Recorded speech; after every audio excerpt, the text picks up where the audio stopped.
sports. We are Baltimore. We are Ohio.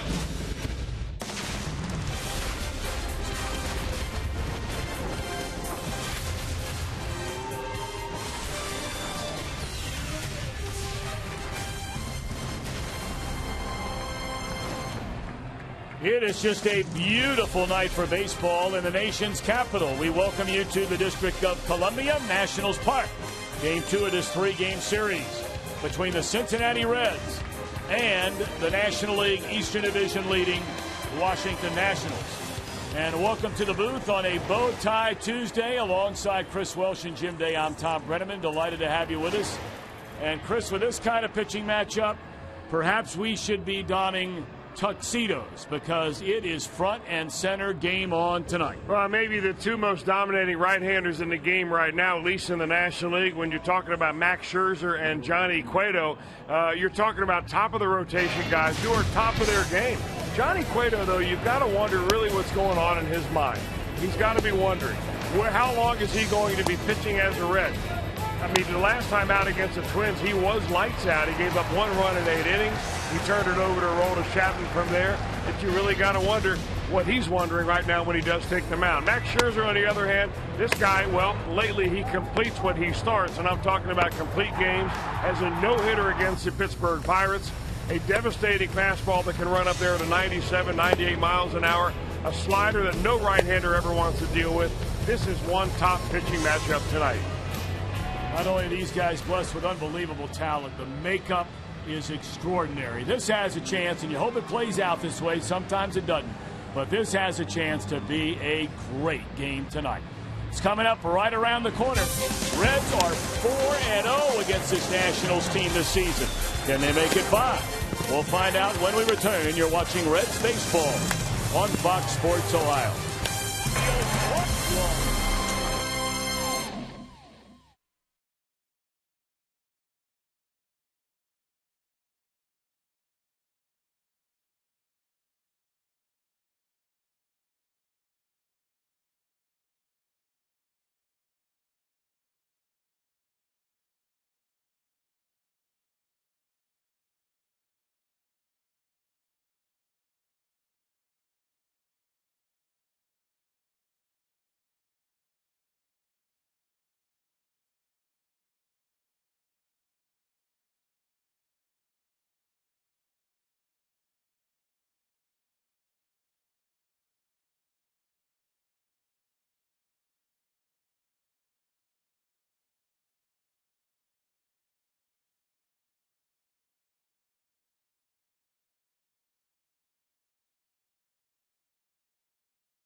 Jim Day, it's as good a baseball matchup as you'll get on the mound. Runs are usually at a premium when these guys are on the hill. And if you look at our Elk and Elk storylines, you'll see, particularly when their clubs are not providing run support, and that has happened to both of these pitchers. In Cueto's 5 losses, the Reds have scored just 3 runs. For Scherzer, in his 6 losses, the Nationals have scored just 7.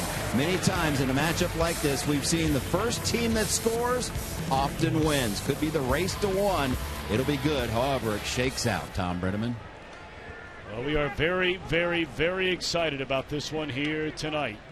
And we are set to go here at Nationals Park. Scherzer, his 17th start, 3 complete games, as Krentz mentioned, includes a no-hitter against the Pittsburgh Pirates. Brandon Phillips digging in. And the first pitch of the night is high, ball 1, and this one underway. Brian Knight calls the balls and strikes. Larry Vanover is at first base. Ron Kolpa, the umpire, at second. Vic Carapazza is at third. A ball and a strike on Phillips, a .277 batter. 5 home runs and 31 runs batted in. You saw that note a moment ago. The last 4 starts for Scherzer, his ERA right at 1 earned run allowed per 9 innings. On the season, it's 1.82. But in those 4 starts, 42 strikeouts, 1 walk.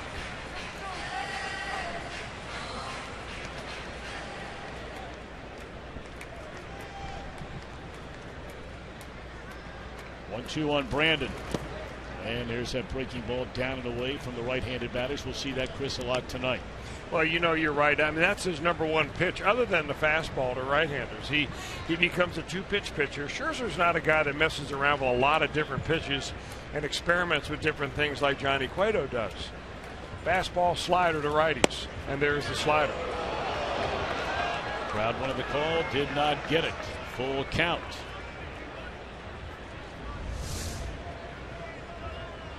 That's a pitch that went from being a strike to being a ball.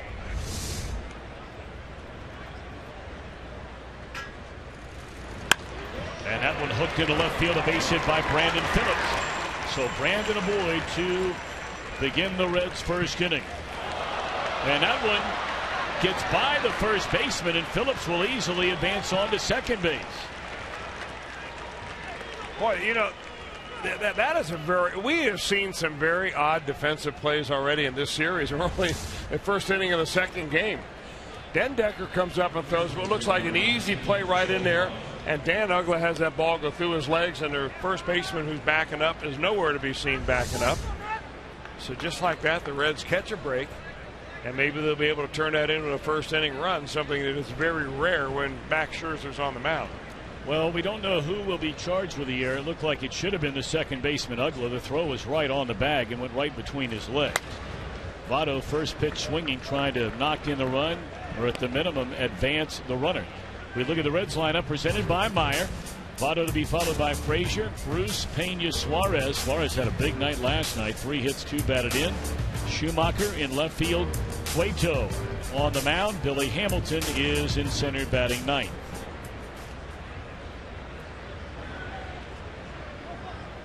Phillips has taken a daring lead out there at second base. And time is called by Votto just as Scherzer started plate work.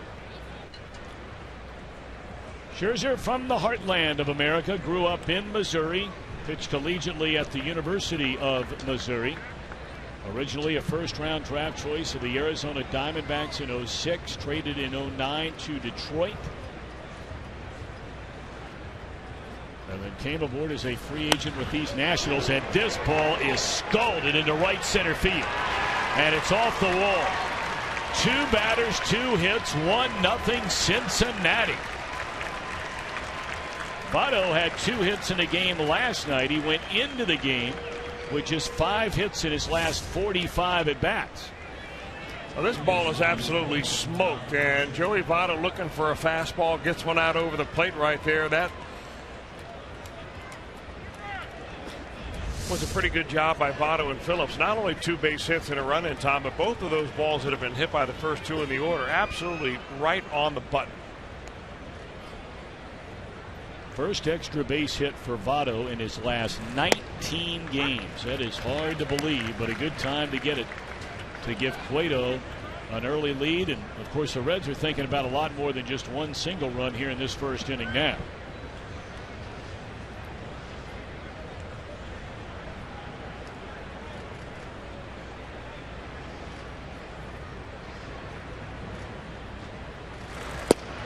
What about the running game, Chris, against Scherzer? He seems to be a little bit distracted out there, at least early on tonight. Well, I don't think you have a guy that's going to take advantage of that, Joey Votto going to third base. Sure. But Scherzer has not given up much at all in the way of stolen bases. I think 3 on the year, and they've thrown 1 out.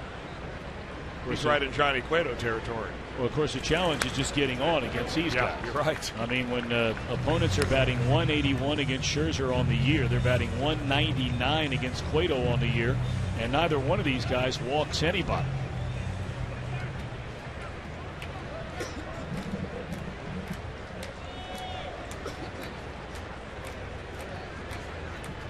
Tied at 284, 25 home runs, 54 batted in, the team leader in those latter 2 categories.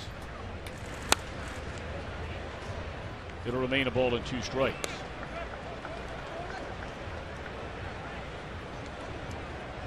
You can really watch and see the arm angle of Max Scherzer and see why right-handers have such a difficult time sizing him up. He hides the ball well. He's got a quick arm. He throws hard, and he throws some kind of a low 3/4 angle. And it's a kind of angle that freezes a righty.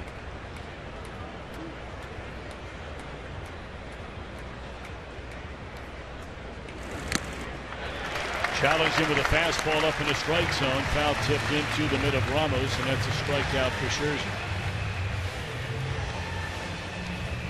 The Nationals, all kinds of players banged up. They are missing 5 of their regular players in this game tonight. Dendecker filling in, Taylor filling in. Espinosa moves over to third after the injury last night to Escobar.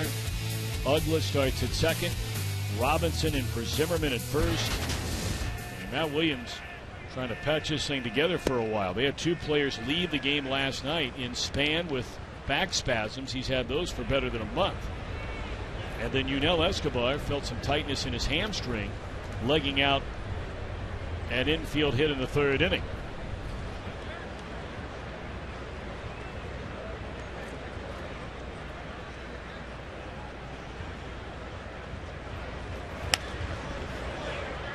One ball, 1 strike on Jay Bruce. Of course, the man in the on-deck circle knows a lot about Max Scherzer. That's Brian Payne. They were battery mates for a year there with the Detroit Tigers. Got to be very good buddies.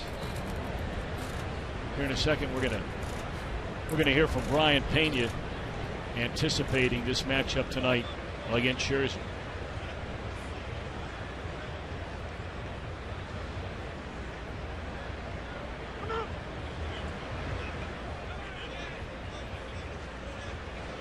Second batter in this inning that is called timeout because Scherzer's taken too long. I mean, there are a lot of ways you can freeze the runner by taking a lot of time on the mound, but you also freeze the hitter. It might be something Scherzer does to give himself a little bit of an advantage. Well, he came right after Bruce there with a fastball, and it's fouled out of play. I mean, the game of baseball is so much about timing, and hitting is timing, pitching motions are timing, and the more that you can disrupt your own timing as a pitcher, you disrupt the batter.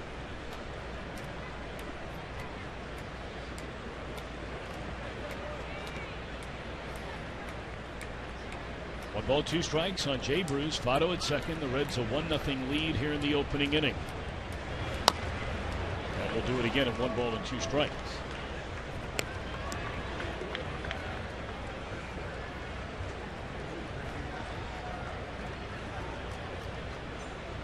Well, if you had your way as a manager and you had a real platoon baseball team, you would be loading them up with lefties up and down the lineup against Max Scherzer. Not that every hitter lefty is going to give him a good look, but it certainly gives you an advantage because it takes away one of his best breaking pitches, and that's a slider.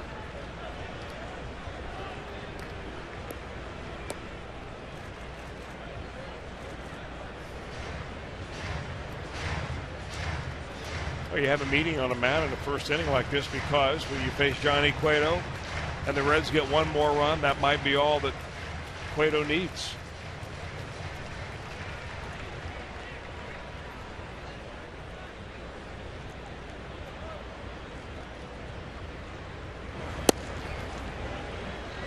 Two and two to Bruce. 12 home runs, 40 batted in for the Reds right fielder, a .239 batter. Votto, a run-scoring double, leads out at second base after Phillips started the game with a base hit. Boy, and Scherzer taking forever in between pitches so far here tonight.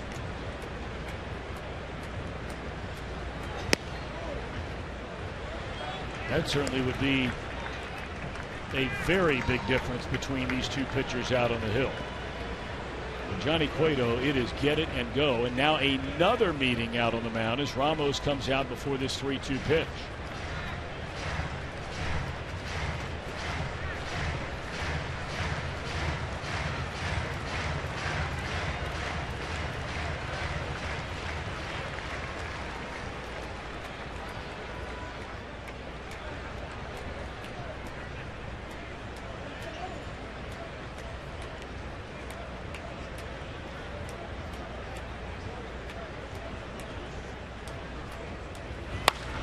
In the air, right center field. Taylor drifting at the wall, and he will not get it. Bruce on his way to second base. Scoring from second is Votto. Bruce going to third. Throw there. No. And I mean, the Reds are packing it on against Scherzer here tonight. They're hitting rockets all over the field through the first four hitters. Well, this ball hit by Jay Bruce just kept going and going and going. And I don't know whether that was a slider down and in or a fastball. That Michael Taylor gives a good effort out there in center field, but too high up on the wall. That's a home run back at your hometown digs. Now Brian Pena against a drawn-in infield. This will not bring the run in. Throw to the plate. And that's an easy out.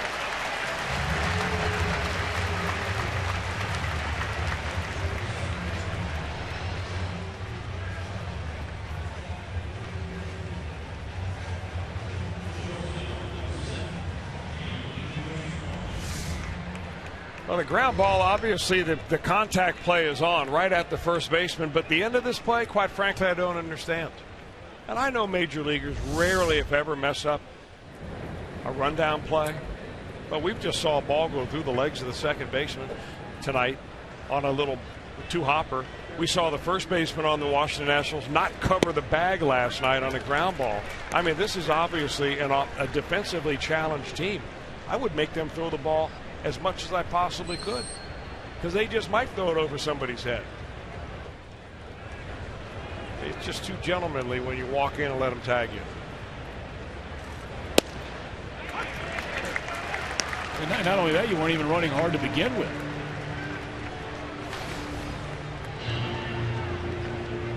I mean, the chances are 99 out of 100 that you are out. But the Nationals have shown some holes in their defense, and you never know.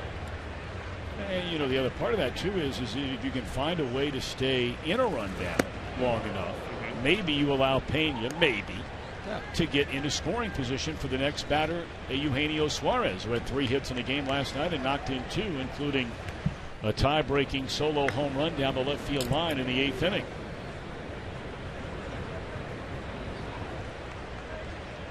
But a very good start here for the Redlegs tonight. 2 runs, 3 hits, 1 on and 2 out. 1 and 2 on Suarez.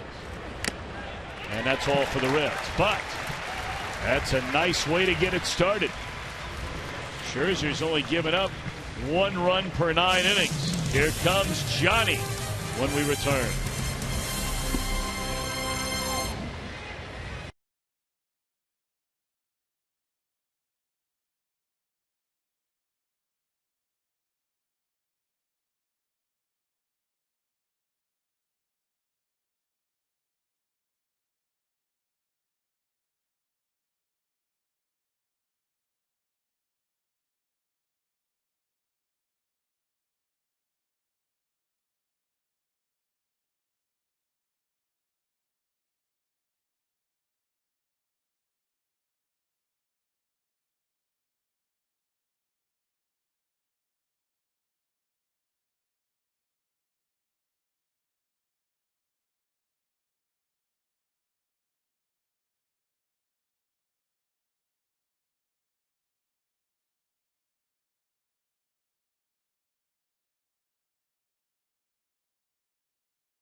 Con él, yo tengo que seguir haciendo mi trabajo como yo siempre lo he hecho. You feel great. You feel great because it's a competitive situation where you want to match the other guy. But at the end, you know what? I have to do what I do, and he have to do what he does. So we don't have to try to beat anybody else. You beat yourself. Johnny Cueto, 5 up, 5 down, 2.8 ERA, his 16th start. Batters hitting 199 against the Reds ace. And he's got what he's not used to out there, which is a lead early in the ballgame. The Reds have been deplorable as far as trying to get runs for their ace of the staff. But he's got a 2-run lead with which to work right here. And really, the other part of it is he's got a banged-up Washington Nationals lineup. Only 3 regulars in the lineup tonight for Matt Williams. First pitch in there, a strike to Michael Taylor. He is filling in for Span in center field tonight, although Taylor did start the game in left field last night. A ball and a strike. 245 batters, 6 home runs, 29 batted in. Taylor has done a nice job playing regularly with the original injury in the Nationals outfield to Jason Worth. Well, they're very high on this young man because he's got good bat speed. He's got great foot speed. He's just a young player that needs more experience. A liner caught by Frazier. So the leadoff batters in each half of the first inning have hit a couple of rockets tonight.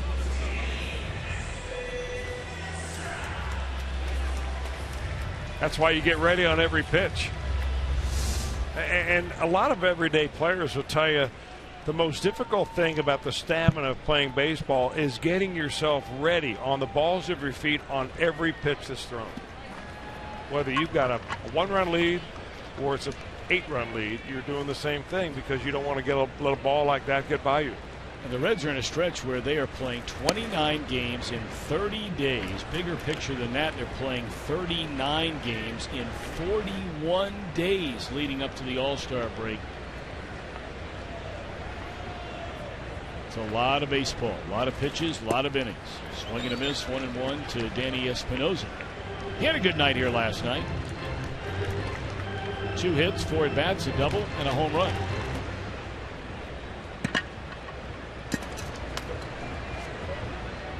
Johnny waiting on Espinosa to get in the batter's box, standing there with his hands on his hips.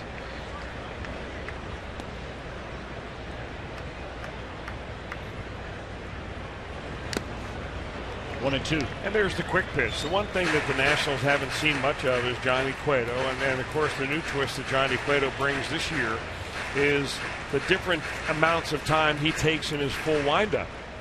Sometimes he'll take a full Louis Tion turn. Sometimes he'll take the turn and hesitate. We've even seen him give a head fake. And then other times he'll just kind of pick his leg up and go, like right there. And you almost got a sense after that last pitch. Cueto, the first 3 pitches in this at-bat, appeared to be a little bit frustrated. And all of the time they are giving Espinosa in between pitches here. Well, he's become a master, Espinosa, of playing the rules the way they are. If you foul or swing at a pitch, you can get out of the batter's box. And that's what he's doing.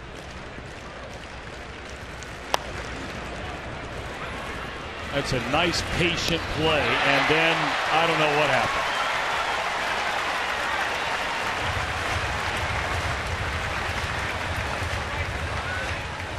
They have lost the ball, maybe a white shirt from behind the angle where Cueto was throwing the ball. Well, here's Johnny fielding it. It looks like he sets his feet. He's got time to throw his low, but it certainly isn't in the dirt.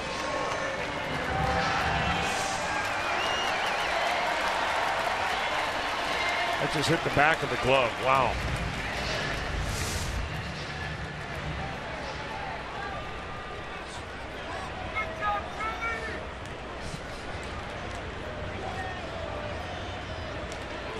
So the error is charged to Votto, and here's Bryce Harper. Set an all-time record for a National Leaguer for the most votes ever recorded by a player in the All-Star game balloting, and he earned those numbers. 25 home runs, 60 runs batted in, a .344 batter, among the major league leaders in virtually every major statistical category. This is going to be a tough play here. That's living right. Left-handed batter hits one about a foot inside the left field line on a routine pop-up. Now you obviously don't shade him to hit one there. Well, the only good thing you can say out of this from a Red standpoint is that there was a runner at first base, or else Bryce Harper would be standing on second with a double. That ball had a lot of hang time, but the left fielder Schumacher is pulled way around to left center field. And that's just laying it right out there with a 64-degree sand wedge on that one. So now all of a sudden the Nationals feel like they have some action here after an error and a pop-up single. Here's Wilson Ramos, their catcher, 262, 8 home runs, 38 runs batted in. Cueto faced the Nationals twice last year. He pitched very well against them in Cincinnati. 7 innings, 4 hits, no runs. But his start here was ugly. 5 1/3, 6 hits, 8 runs, 6 earned. Career-wise, a 7-3 record for the team. Cueto's 6-3, but the earned run average, really because of 2 bad starts through the years, a shade above 4. Broken bat. Phillips will throw to first base. What a play. Well, the guy's amazing. I mean, that is an amazing play because he had decisions to make at the same time he was physically making the play. The ball nearly goes up the middle. He's shading up the middle anyway, so he gets to the ball. And he's thinking about flipping it to Suarez and realizes that's not going to be a good play. So what does he do? On the fly, decides, nope, I'll just fire one on the money to first base. That is amazing. I know we're only halfway through this season, but if Phillips doesn't win a Gold Glove in the National League at second base, something's wrong. This should in the inning pop up to Hamilton. So Cueto pitches around an extra out in a blue pit. End of 1. Reds in front of Scherzer and the Nationals 2-0.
Cincinnati Reds baseball on Fox Sports Ohio, brought to you by Cincinnati USA Regional Tourism Network. Stay close to CincinnatiUSA.com. By Chevy, check out their award-winning lineup only at your Tri-State Chevy dealer. And by Skyline Chili, feeling good. It's Skyline time. Reds feeling good at the end of 1. A 2-0 lead over Max Scherzer and the Washington Nationals. It'll be 7, 8, 9 in the batting order. Schumacher, Cueto, Billy Hamilton.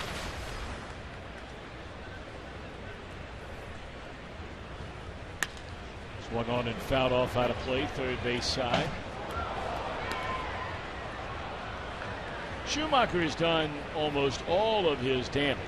When you say damage, he has 10 doubles in a limited number of at-bats, but he's been especially good as a pinch hitter.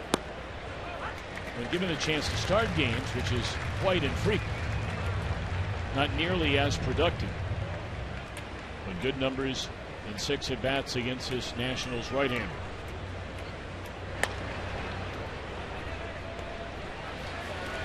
Desmond will throw him out to begin the inning.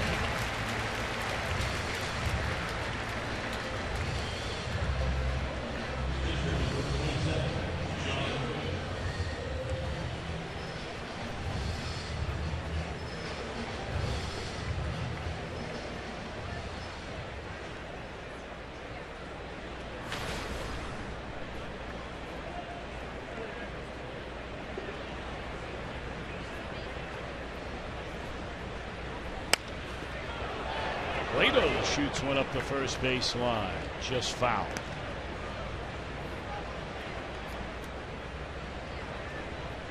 Anthony DeSclafani took over the pitching staff lead for base hits as a hitter. Got his 7th of the year last night. Of course, he knocked in a run with that double. Cueto has 6 of them.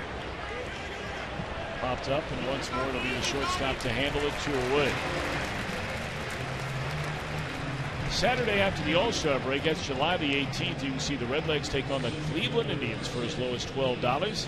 And don't forget, the first 25,000 fans in attendance receive an exclusive Get Your Stash On t-shirt, thanks to our friends from Arm & Hammer. For tickets, call 513-381-REDS. Cleveland will be in for night games Friday and Saturday, and then Sunday afternoon. The Cubs will play 4 games at Great American Ballpark in 3 days. Night games Monday and Tuesday, and a day-night doubleheader to make up for a rainout earlier this year on Wednesday. Hamilton tries to bring it with him with a bunt and fouls it over the screen. Pretty good idea by Billy right there, but again, the important thing is the bunt while you're in the box and then run, because you've got a big lumbering first baseman who's not exactly a defensive specialist down there. So all you got to do is get it hard to him, make him field the ball, and then see who can beat you to the bag.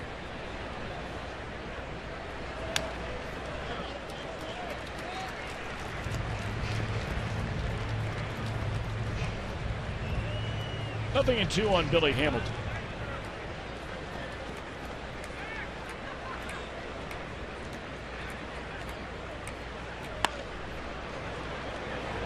This will be a 1-2-3 second inning for Scherzer. After an inning and a half, the Reds with a 2-0 lead.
On defense, presented by Ford. Told you Schumacher out and left, Hamilton in center, Jay Bruce in right, the regular infield of Frazier, Suarez, Phillips, and Votto. And Pena hanging the signs for Johnny Cueto, pitched out of a 2-on, 1-out jam in the first inning, thanks to an error and a bloop single. So he'll face Uggla, Desmond, and Dendecker here in the Washington second inning. The Reds scored 2 against Max Scherzer in the top of the first.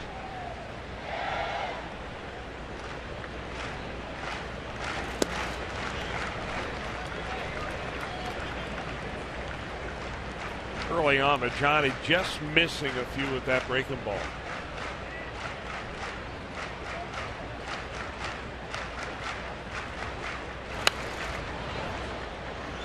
Scherzer was named to the National League All-Star team last night. As many of you know, Cueto is down to the final player. Cueto, along with 4 others, voted upon by the fans as to which one will be and take the final roster spot for the National League. Of course, that game Tuesday night at Great American Ballpark, 1 week from tonight. Major League Baseball's All-Star Game, and you can vote for Cueto. Just go to Reds.com, and you can vote as many times as you like. At least that's my understanding.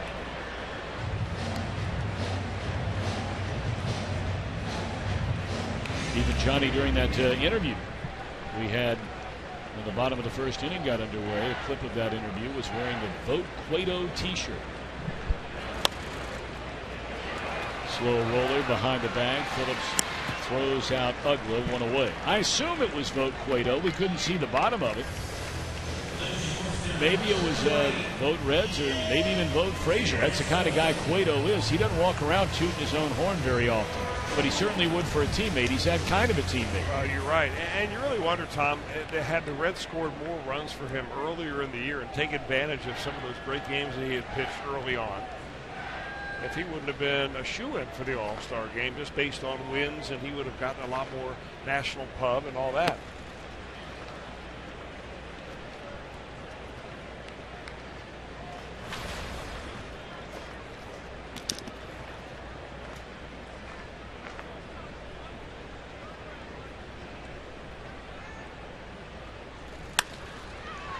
Ground ball by Desmond to Suarez, 2 out.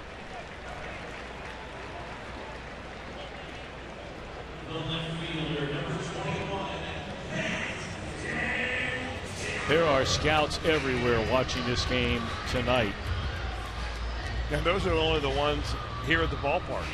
You know, how many are dialed in watching TV, calling up Fox Sports Ohio to watch this game? Well, this is the premier pitching matchup in all of Major League Baseball on this Tuesday night. There's very little debate about that. Now, there'd be a lot of people watching anyway. I mean, even if this matchup happened in the month of April, but the fact that it's happening in July with a team that is seemingly fallen out of the race, or at least certainly has its work cut out for them if they try to get back in. And the ace of the staff on the mound is going to be a free agent at the end of the year. Speculation abounds that Johnny Cueto is one sought-after pitcher. That's the reason why that media / scouts dining room downstairs there wasn't a seat available. No.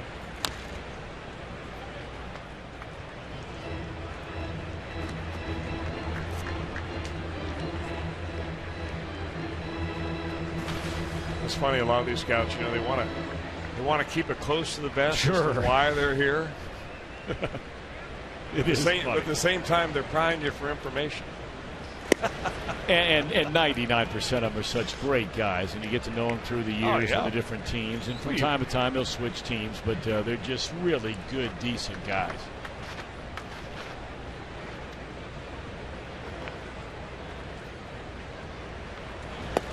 Gone swinging is Dendecker, and it's a 1-2-3 second for Johnny Cueto. That's his first strikeout of the night. We move to the third. Reds in front, 2-0.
and more at the T-Mobile All-Star Fan Fest. Tickets available now at allstargame.com. And preparations at the Duke Energy Convention Center are in full force. And check this out, our double-decker set. Fox Sports Ohio will be doing live broadcast from there. We've got our set over there.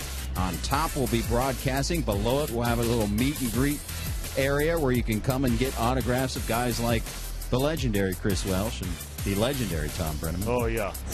We are looking forward to that. That's a big league setup right there. Now let me tell you something, Jim. You and I both know. You know, you make that comment about Chris and me. We both know. All three of us well aware of the fact that the set up there is being built for the king. You better believe it. And that is one Jim Day. That's like the throne. That's exactly right. Throne. And Jim, you don't even need to respond to it, Jim, because it's just a fact. And it's okay. I would be very comfortable with that if I were you. Just a suggestion. Only one king. That was special. And the hit king. Yeah, I wondered when you were going to follow it up with that. 0-2 the count on Brandon Phillips.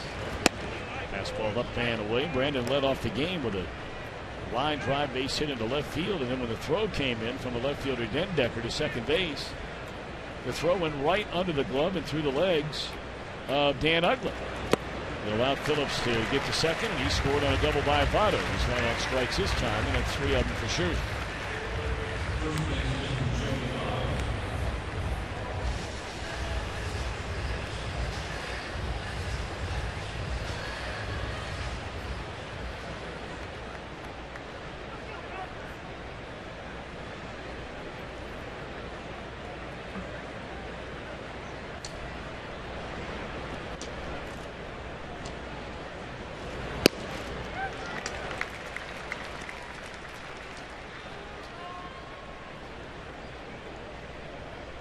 Joey Votto just clubbed a missile off the right center field wall his first time up to drive in Brandon Phillips. So Votto, who had, as we mentioned, just 5 base hits in his prior 45 at-bats coming into this series, and only 3 for his prior 34, had 2 hits in the series opening. And an RBI double tonight, and don't look now, Votto's just played long ball to right field. 3-0 Reds here in the third.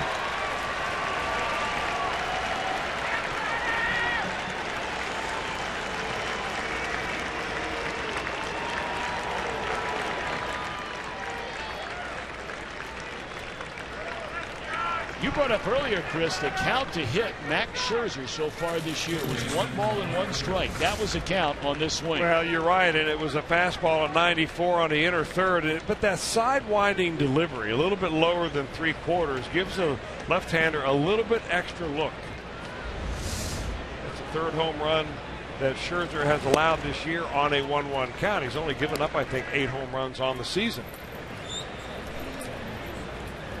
including that one by Votto. That had to feel awfully good.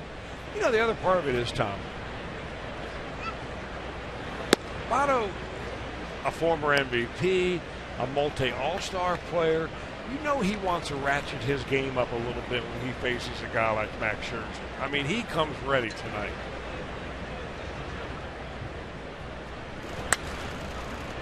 Frazier pops it up. The entire infield sprinting in. It'll be the shortstop Desmond for the second out of the inning. Yeah, the entire infield sprints into the mound, and the pitcher sprints away.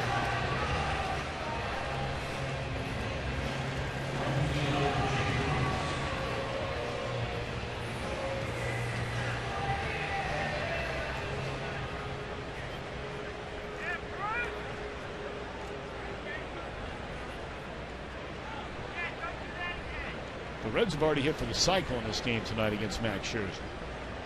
And we're in just the 3rd inning. Phillips a single, Votto a double, Bruce a triple, Votto a home run. You're going sabermetric on me, man.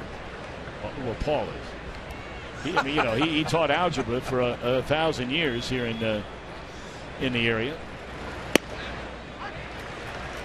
I mean, you know, that's right in his line of thinking. I'm catching a trend with you. Paul was a teacher in the Baltimore area for a long time. City school there, all girls school. Just retired. How many years ago, Paul? 7 years ago.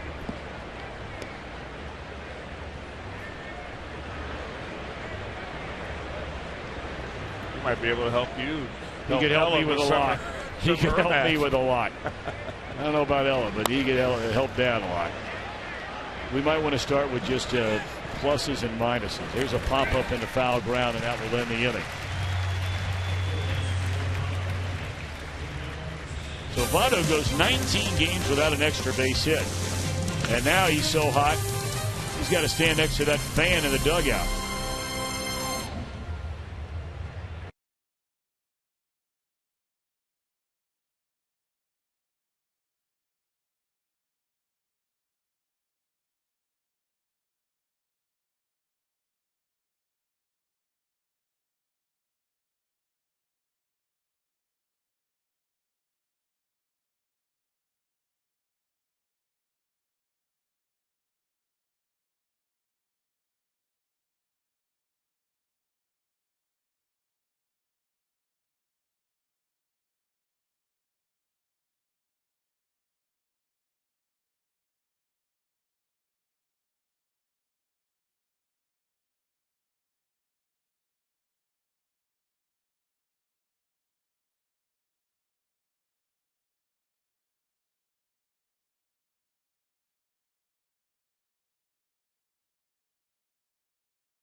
Come to bat here in the bottom of the third inning against Reds right-hander Johnny Cueto, and so far all Redlegs.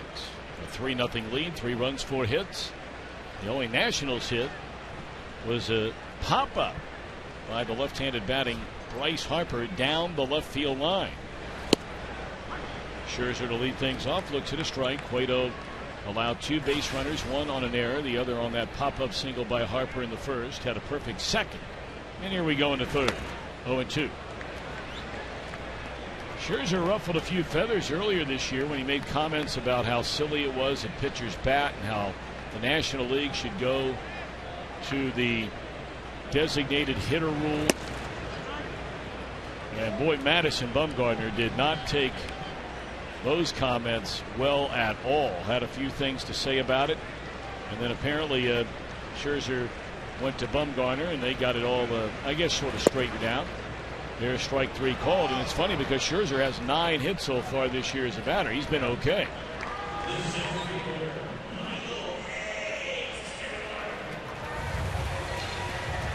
I mean, did he say anything personal about Bumgarner?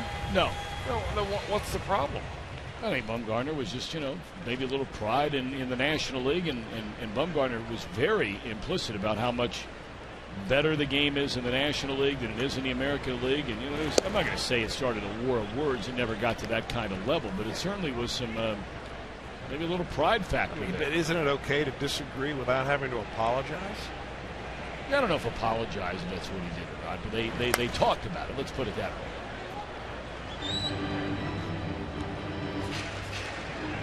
I was not there. All right. Of course, the Giants just left town.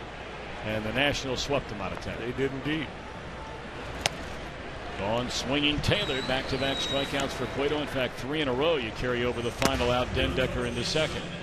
You had a feeling Johnny was going to have a pretty good breaking ball tonight. Early in the ball game, he was just missing, and he does there again, but he gets Taylor to chase. That's the old breaking ball. There's 2 kinds. One that starts as a ball, ends as a strike. But when you're ahead in the count, you want to throw the one that starts as a strike and ends outside the zone as a ball.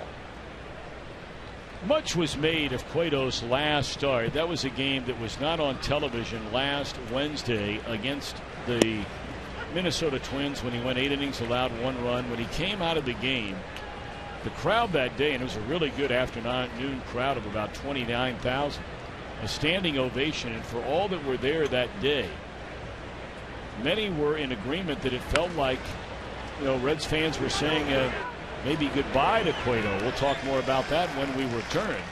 But right now, one thing is for certain. He is up to the challenge so far tonight, going toe-to-toe with Scherzer.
Of Max Scherzer. If anyone knows the approach as a hitter against him, it's Pena.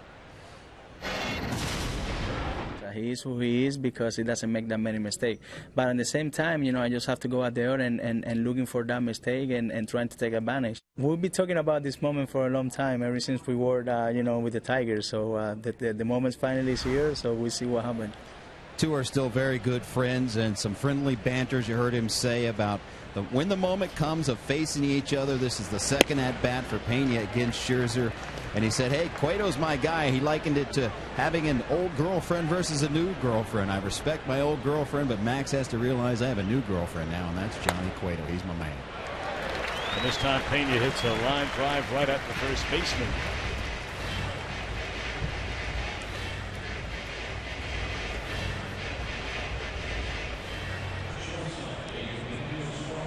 Reds scored the 2 off Scherzer. They had 3 base hits, 2 extra base hits in that first inning. And then Votto, the solo home run to right field in the 3rd. 1 out. And here's a Eugenio Suarez. He struck out his first time up. 0-1. Cubs even their series at a game apiece against their longtime rival St. Louis Cardinals earlier today at Wrigley Field. 7-4 the final in that one.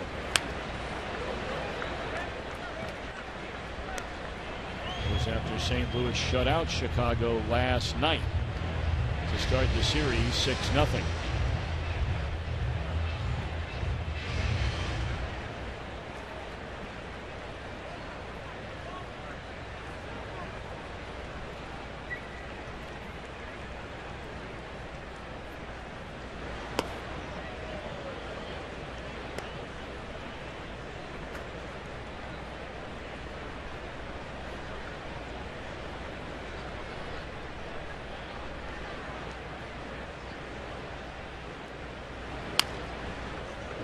Still a ball and 2 strikes on Suarez. This young man has done an excellent job. Yes, he's had some errors in the field. Jim Day asked him about it after the game last night. He's been putting in a lot of extra time with Freddie Benavidez, former Major League shortstop. Well, I think really what they're trying to do with Eugenio Suarez defensively is to have him funnel the ball, meaning when you field the ball, if your feet are in the right position, you funnel it straight up in front of your chest. And he got into the habit of just doing that on the side a little bit. And that helps, helps an error that may be in the making become an error instead of a play that you make. But he's got great potential. Going swinging for the second time. That's 4 of them in the game for sure. 2 out.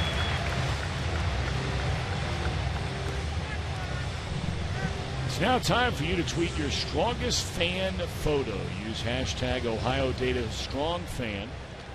And you might just see yourself during an upcoming Reds broadcast. It's brought to you by T-Mobile.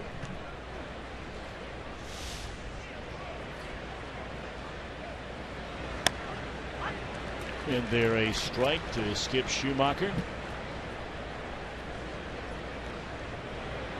He grounded out to the shortstop Desmond. His only time up tonight. And this one popped up short center. Desmond going out. And Taylor sprints in to call him off and make the play. Second perfect inning of the game for Scherzer. Cueto tries to answer with a perfect 4th when we return.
Reds baseball on Fox Sports Ohio, brought to you by your local Ford dealer. Ford, go further.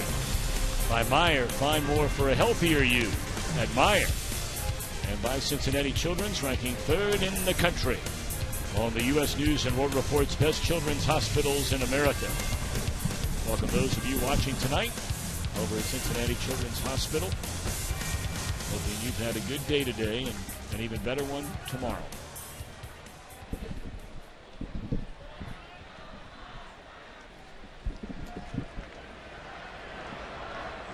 Bryce Harper to lead things off against Johnny Cueto. Reds in front 3-0. First pitch swinging, pulled foul by Harper, who had that pop-up single just fair down the left field line in the opening inning. Kind of interesting, Tom, we're talking a lot of the scouts that have been here. And one of the things I ask, how do you pitch certain guys? And the guy I want to know how different teams are pitching is Bryce Harper, because he seems to be just going off and having a tremendous year. And the Giants, when they came through town, their theory on Bryce Harper was to throw him everything off speed. And he took a lot of walks, and he got a lot of hits. I think the Reds are going to go after him a little different way, especially with Johnny Cueto out there. His first at bat, he went right after him with fastballs, and you don't see him fooling around with a lot of off-speed pitches here in this at bat. I think you just challenge with your best against his best. There's a changeup. 3 balls and a strike.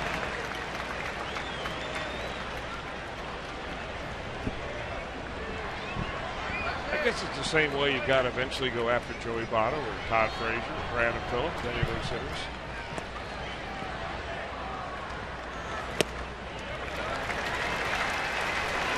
Or perhaps a little too fine and out at bat. A leadoff walk, first of the game issued by Johnny.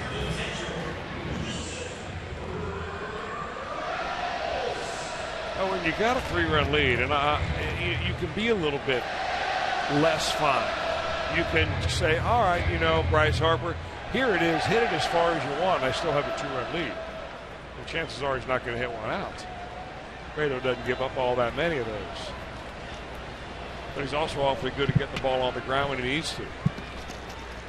Harper will run every now and again, but of course Cueto among the very best at slowing down the running game, and this should be a double. Oh boy. Second error of the game behind Cueto. I mean, you can't draw it up with a guy, especially at the plate, Ramos, for a double play ball more than that. Very rare do you see Todd Frazier make this kind of play. Gets it in his glove and just bobbles the transition. Looking good, looking good, looking good. Not looking so good. So now 2-on, and here is Clint Robinson.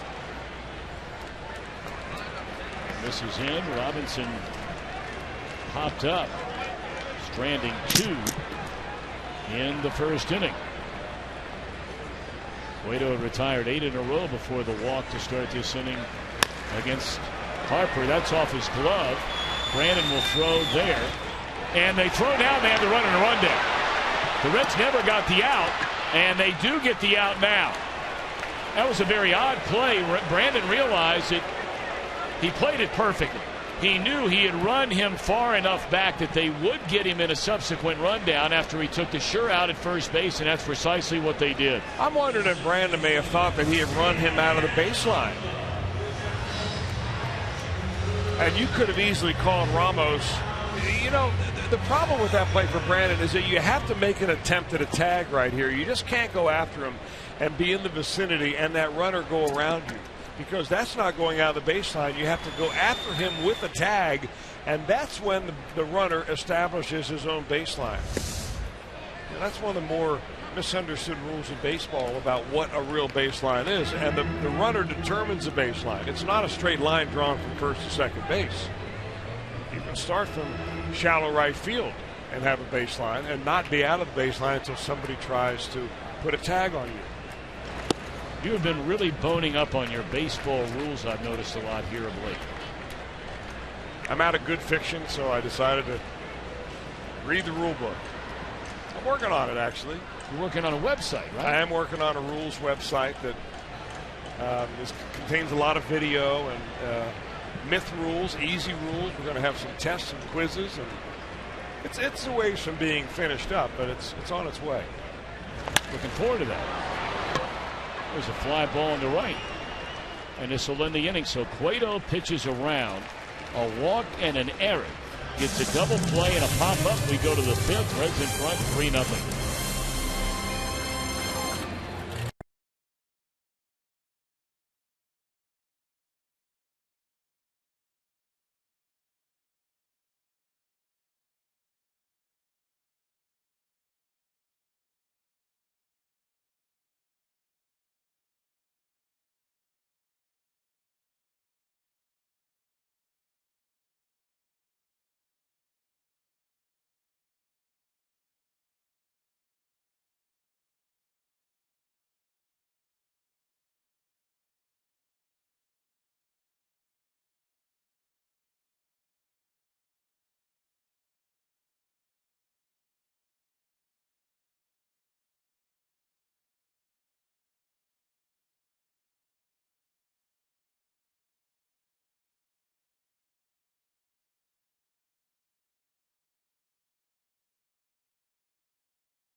best will gather in Cincinnati for the Midsummer Classic. Home field advantage on the line for the World Series.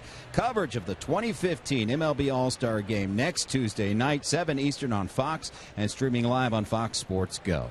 Let's give you another All-Star spotlight. We'll take you back July 7th, 1964, Shea Stadium in New York. Game tied 4-4 in the bottom of the ninth. Phillies' Johnny Collison, 3-run walk-off home run. It gave the National League a 7-4 victory. That was the third walk-off home run in All-Star Game history, and believe it or not, the last one to occur to this point.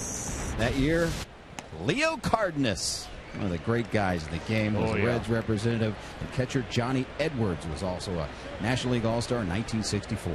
Yeah, but how closely were you watching that video? Where were you watching it? Because if we go back and run that, take a look when they're getting ready to do the big mob scene at home plate at the American League player. And from about 30 feet beyond the dugout, watch him fire that glove. Oh. It almost looked like he hit somebody in his own dugout. And the game was an exhibition game back then. I mean, it didn't mean anything, right? No, not like now. I mean, now it actually means something for the home field advantage in the World Series. Cueto pops it up to begin this 5th inning. Reds in front 3-0. 3 runs, 4 hits for the Reds. No runs, 1 hit against Cueto for the Nationals.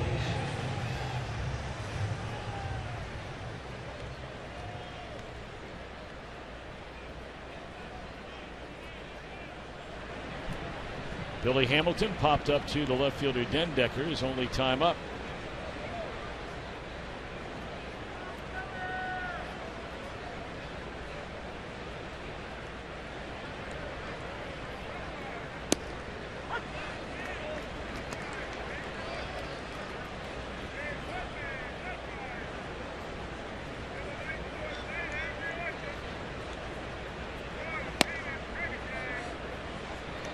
One ball and 1 strike.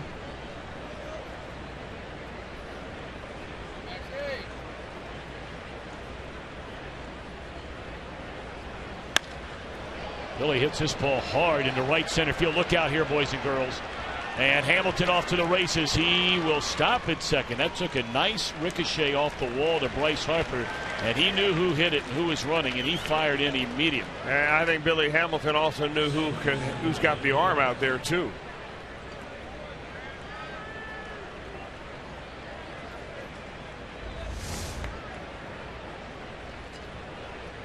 Well, he got a whole bunch of that one. Slips coming out of the box. That may have cost him a step or two, but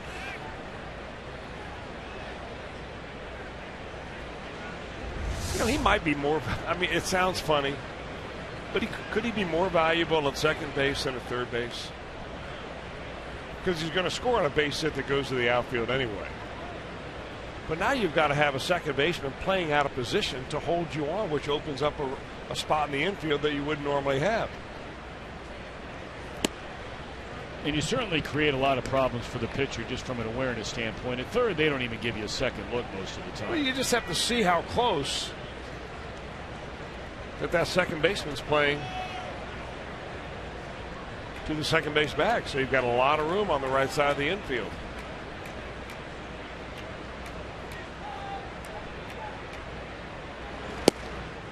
And you've got the added distraction that Scherzer has to give a little bit of his attention to Hamilton at second base.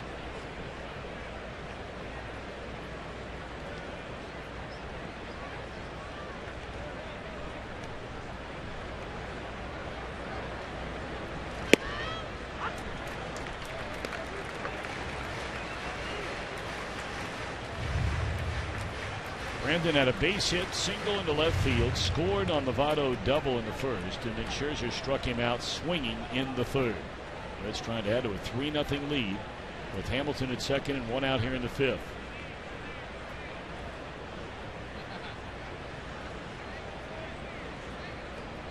Billy with a major league high 41 stolen bases.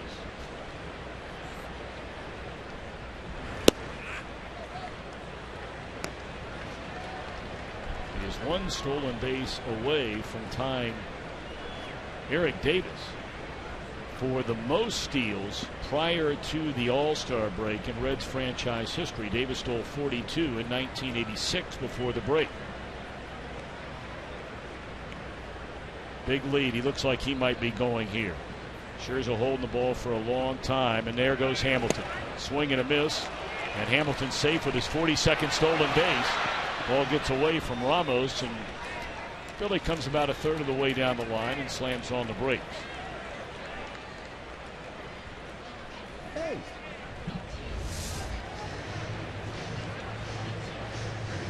I mean, he really didn't have far to go. His lead was so big.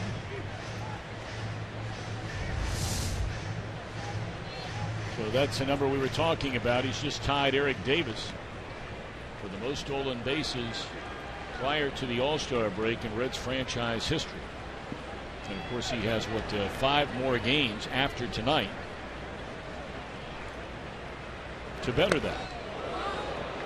I got a piece of his helmet. Is that a breaking ball?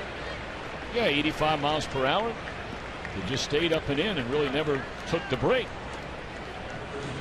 Now, Jim Day, I know you've been keeping a close eye on Joey Votto. In fact, you came here very, very early to watch his batting practice, some extra batting practice before the game today, did you not? He was at about 3:15 today, and there you see Luke Stowe in the background shooting video. He went to hitting coach Don Long and said he thought he noticed something he didn't like in his swing, so they videotaped it. He wanted Don Long to look at it, and I talked to Don Long about this session. He said it's important that I saw what he was talking about, and it's important for Joey to look at the video and see it, but much more important for Joey to feel it. And he said the session went great, and obviously whatever they worked on has paid off so far. A double and a home run against one of the best pitchers in the league.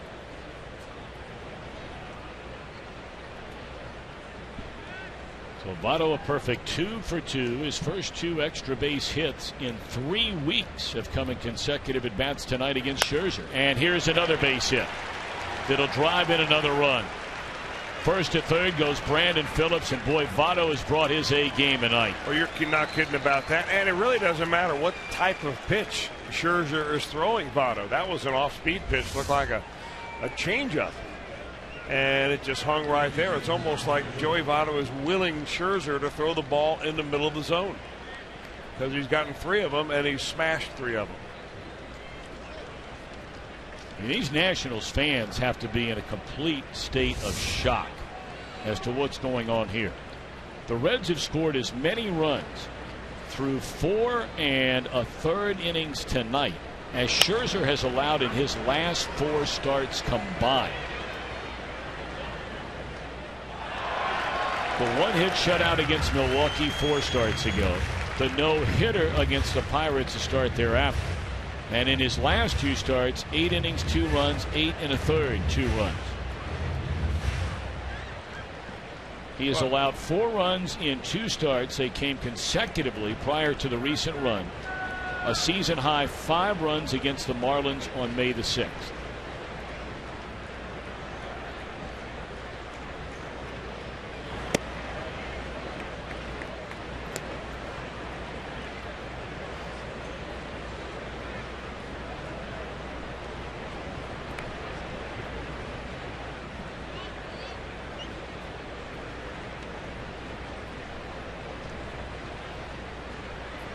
One ball and 1 strike on Todd Frazier. Runners on the corners with 1 away. And it sounded like he may have cracked the bat. No, just had a funny sound to it. You know, the other thing the Nationals fans have to be scratching their heads over is the Reds' dominance of the Nationals this year. I mean, the Nationals coming into the series were 12 up and 3 down in the last 15 ball games that they have played. The Reds beat them last night, and they have now outscored them 28-11 in the last 5 games they've played, including a few innings tonight. And no one else is doing anything against this Nationals pitching staff besides the Reds. Oh, you're not kidding. Boy, it sure is nice to see a good friend, a neighbor. Ohio Senator Rob Portman here at the ball game tonight. Just came in from a couple of days back home. Been a good buddy for a long, long time. Always great to see you. 1 ball and 2 strikes, a count on Todd Frazier.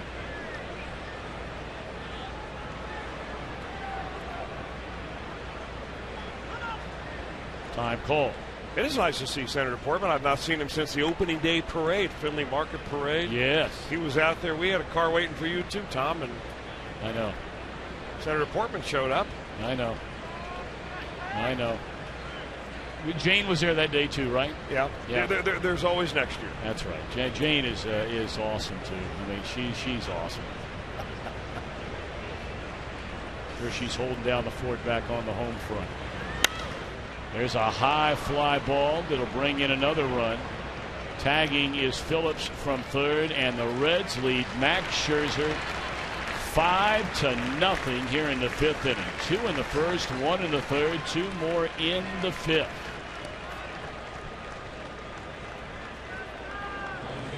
That's a good at bat by Frazier. He had a tough time his first couple of at bats against Scherzer tonight.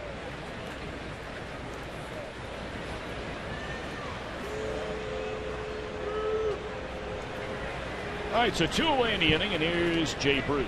Bruce, a run-scoring triple to right center field in the first inning, and then fouled out to third his last time up.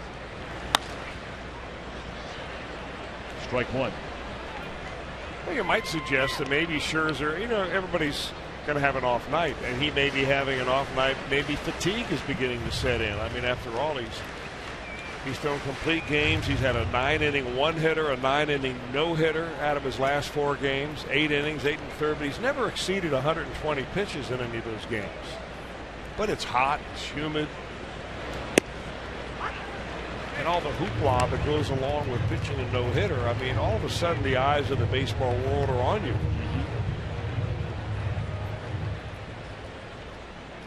And he knew that would be the deal. I mean, he played in a big market in Detroit, and obviously very successful teams over the last number of years. Made that big free agent deal to come here to the Nationals, and knew there would be an even larger burden as far as this Nationals team believes it's primed and ready when they get all their pieces back to be a bona fide World Series contending team. And Scherzer's at the front of the line. Having a hard time locating that changeup tonight.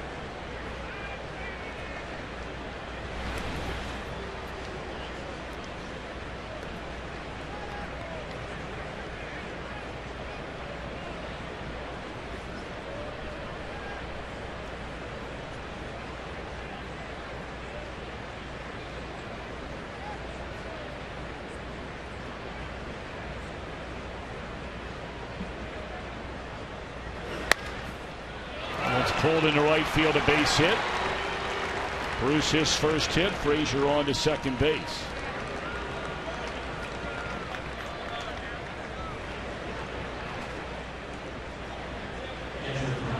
Bruce has hit it hard twice. Votto has hit it hard 3 times. I mean, the Reds have centered it up a few times.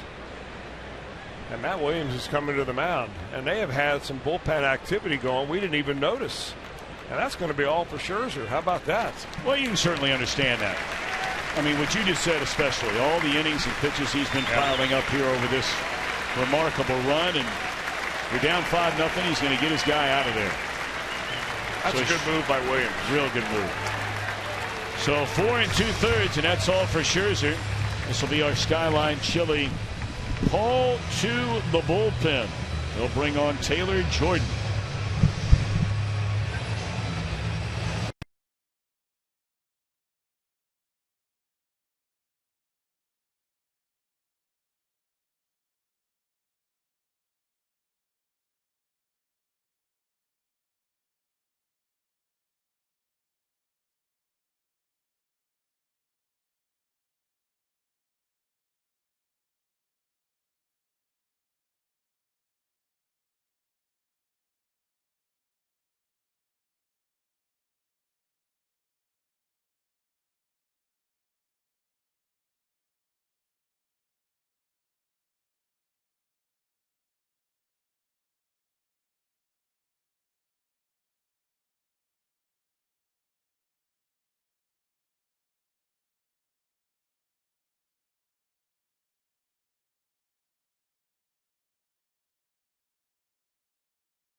of this game may not be disseminated without the express written consent of the Cincinnati Reds.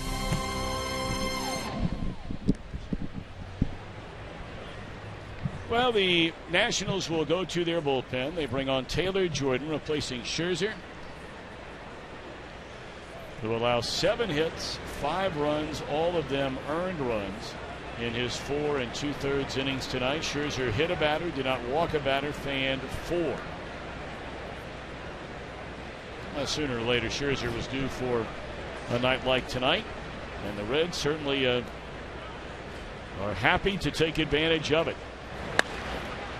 First pitch thrown out of the bullpen by Jordan is popped up into short left by Pena, and that'll take care of the Reds. 2 more in the 5th. Cueto now with a 5-run lead.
The final National League All-Star. Go to Reds.com. Cash your 2015 Esurance Major League Baseball All-Star Game final vote.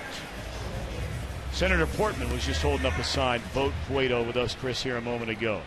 So you got to vote Johnny Cueto. The voting ends 4 p.m. this coming Friday. And, of course, he's in there with Clayton Kershaw. Familia, the closer there with the Dodgers.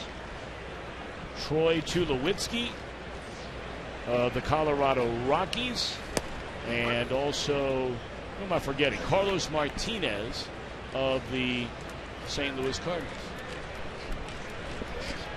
Oh, we were talking. I mean, this is like a Ohio night tonight. It's like a subcommittee here we're having up here. We were talking about Senator Rob Portman being up here, and Senator Sherrod Brown is here as well. So the Buckeye State is well represented with all the big hitters here tonight. Getting out to see one of Ohio's teams. That is a fair ball off the bat of Ian Desmond down the left field line. He's coming to third, and he is safe at third.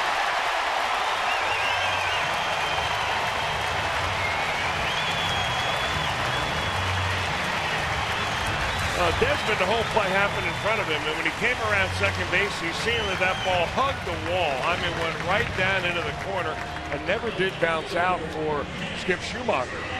So when it stayed down in there, he sees Schumacher having a hard time getting to it. Because the worst thing you want to do, or the last thing you want to do as an outfielder, is overrun that ball. Go be too aggressive, have the ball bounce by, and then it be an inside the Parker. Pretty good slide by Desmond at the very end there, too.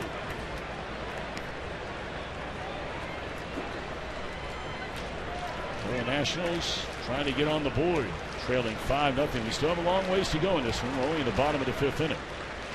And Dendecker takes up and in, 2 balls and no strikes. He struck out against Cueto his first time up.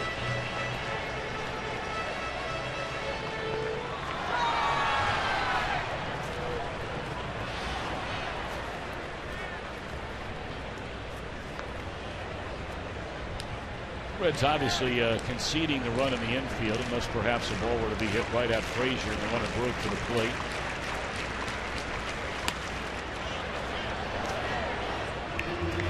Let's go back to that slide into third base here by Desmond. I made a comment it was a smart slide, Tom. We've seen a number of times this year when a fielder holds the tag on the runner, hoping that at some point he comes off the bag and you get an out call.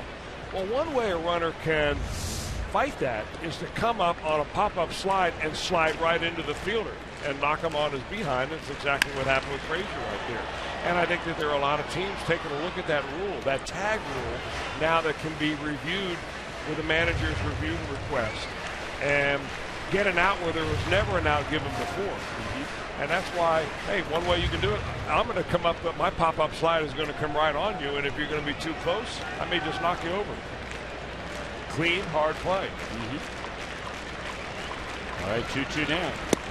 And that is strike three called on the inside corner by Cueto. Perfect location with that 93-mile-per-hour fastball. We love these when they result in a red strikeout, and it does right there. A little comeback fastball for Johnny Cueto. Our flamethrower brought to you by Cholula Hot Sauce. That one at 93.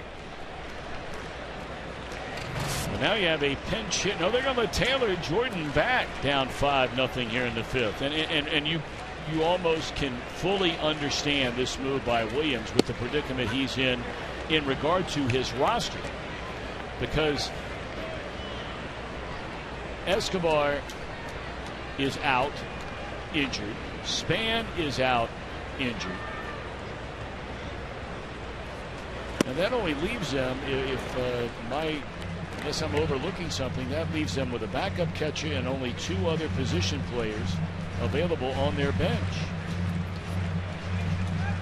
If Escobar and Span can't even pinch hit. Yeah, well, I mean, they're out, but they're not on the disabled list, so their active player is not available to play.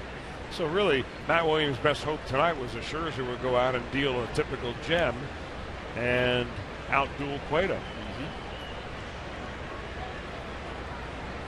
1 ball and 1 strike. Runner at third with 1 away.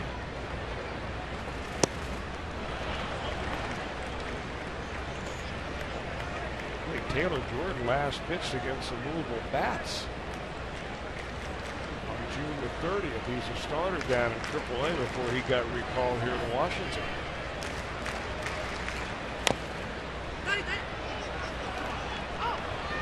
It's a foul ball.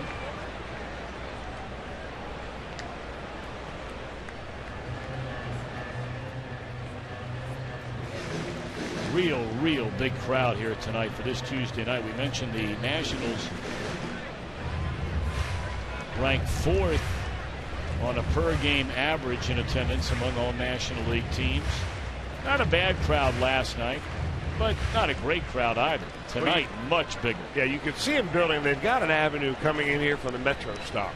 And right about the time before they stand to play the national anthem, they were packed coming in from the Metro.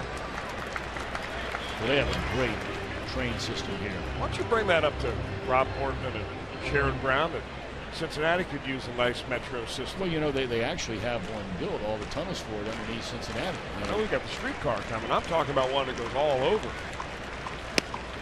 3-2 the count. I've never been down there in those tunnels, have you?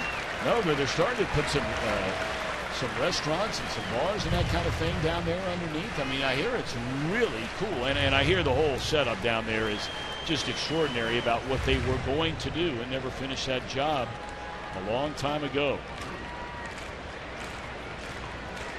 3-2 to the pitcher. In and out of the mid. He's hanging around.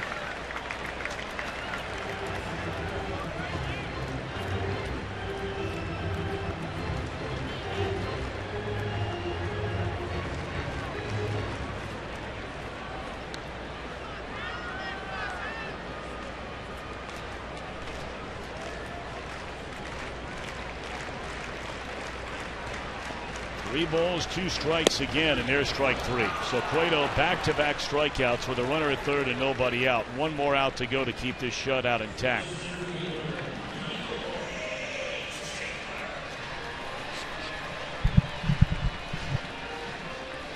Five of them on the night now for Johnny Cueto.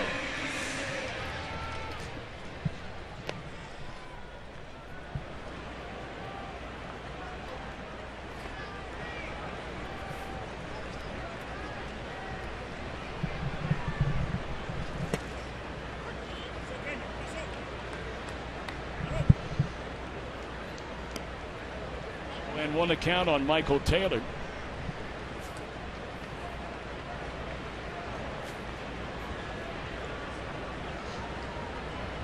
A leadoff triple in this inning by Ian Desmond. And now Cueto is a strike away from leaving Desmond standing at third.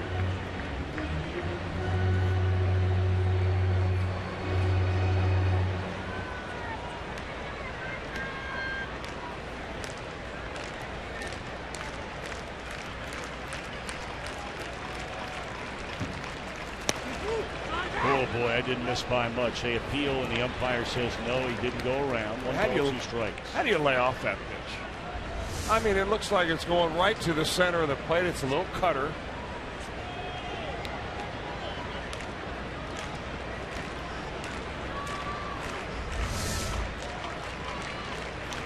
Cueto now trying to put Taylor away.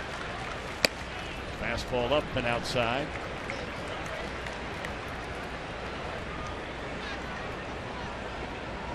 Slider down and away.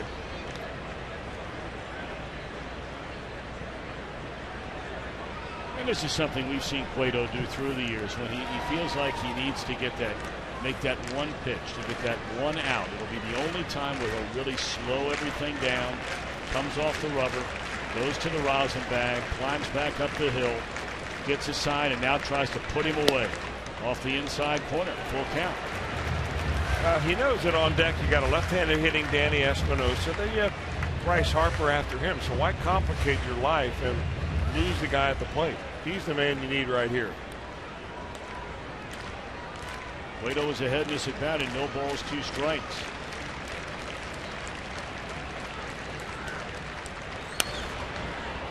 They'll have to make another pitch.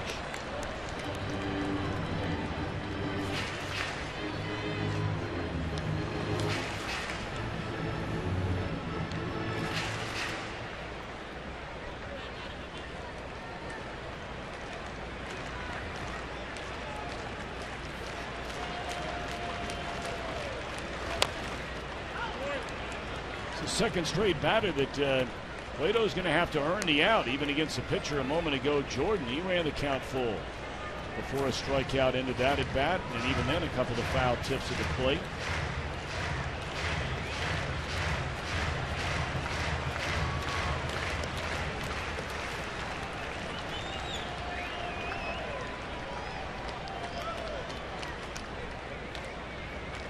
Three-two once more to Taylor.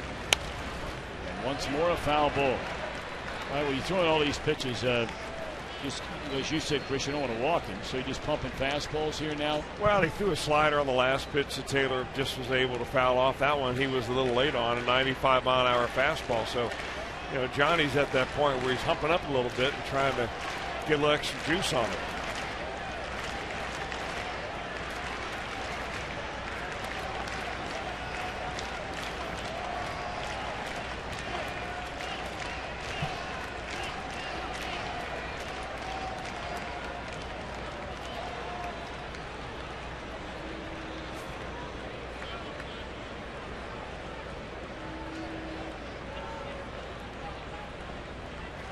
Got him swinging on a slider. Man, is this guy something.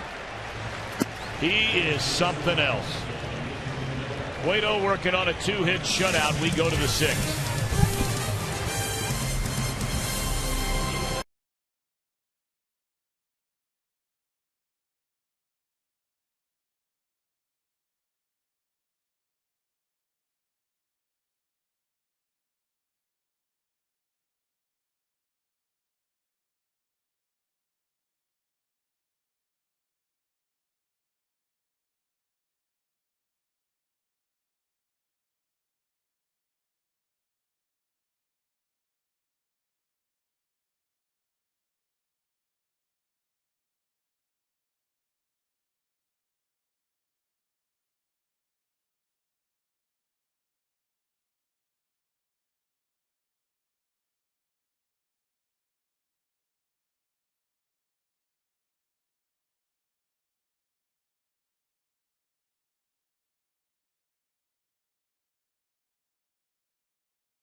'53 All-Star game was Ted Williams.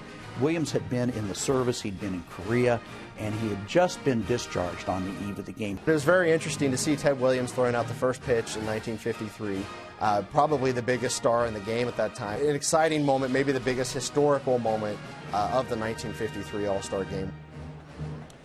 And that is a snippet of what you'll see immediately following Reds Live, the post-game edition tonight. It is Cincinnati All-Star History Spotlight. If you like history and the history of baseball, including those previous 4 All-Star games in Cincinnati, this is must-see TV. It will include Ray Fosse and Pete Rose and their contrasting opinions about that infamous play that ended the 1970 All-Star game. It's coming up immediately following Reds Live, the post-game edition. We are very excited about this show and excited about the programming we've been giving you. Tomorrow we'll rerun that show. You'll see also tonight. We've been getting a lot of comments, cool comments. It's cool to see these 1975 World Series games, a spotlight on Todd Frazier, and then Reds Live and All-Star Live coming up before Game 3 of this series between the Nats and the Reds. So some good programming, good stuff going on all week here on Fox Sports Ohio. Jim Day is going to be a very, very, very busy man coming up. Not that he isn't a busy man already, but he's going to be really busy.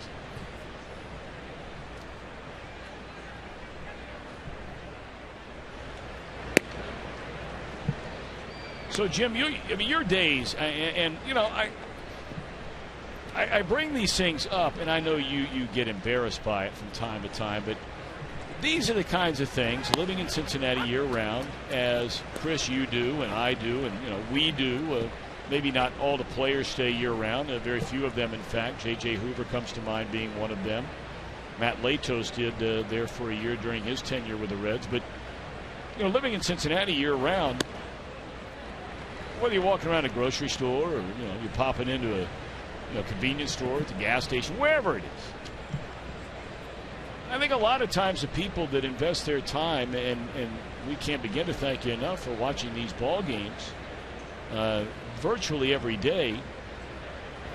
A lot of the fans are really interested in what the days are like for me or Chris. What time to get to the ballpark? What's the travel like for the Reds? That's the one that's asked all the time.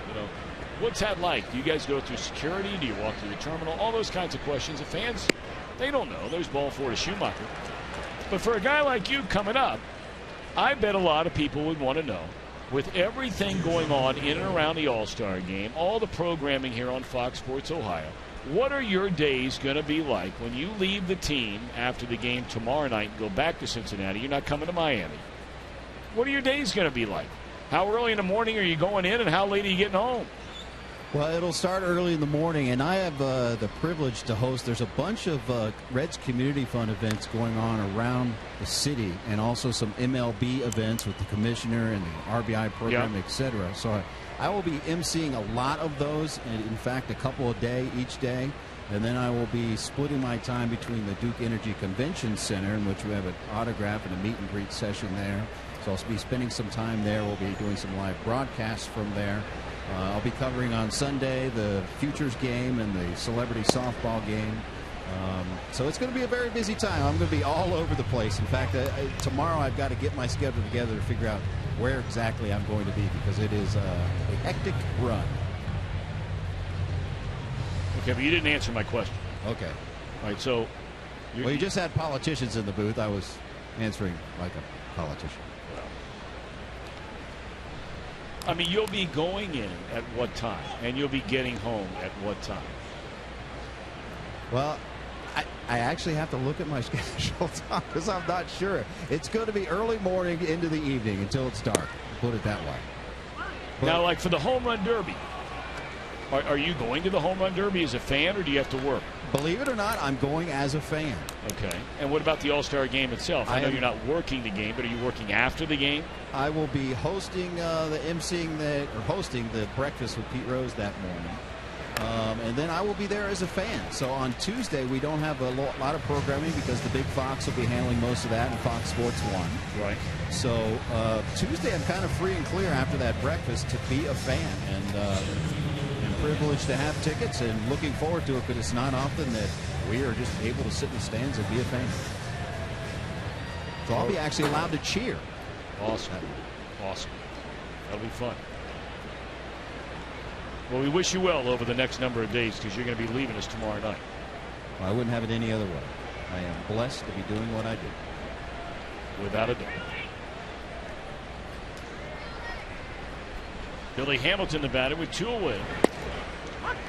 Billy had the double off the right center field wall with 1 out an inning ago and scored the first of 2 against Scherzer, knocking him out of the game after 4 2/3 innings tonight.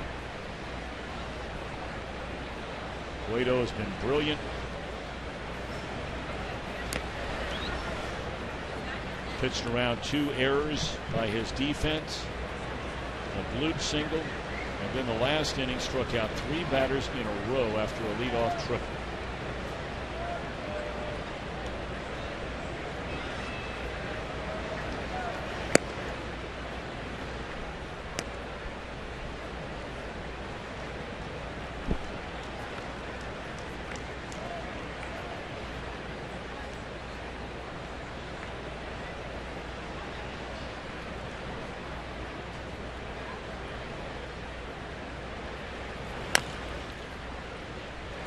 Jordan will handle the 2-hopper, and that's all for the Reds in the 6th. They leave a man. We go to the bottom of the inning. Reds in front of the Nationals, 5-0.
Johnny's having that kind of a night right now where early on those balls were just missing the strike zone, but no longer.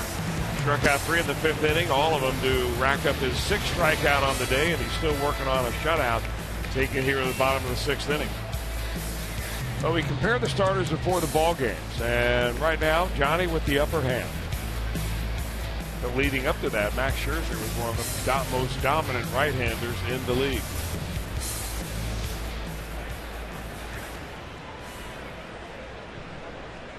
Espinosa, Harper, Ramos, a trio to face Johnny Cueto here in the 6th inning.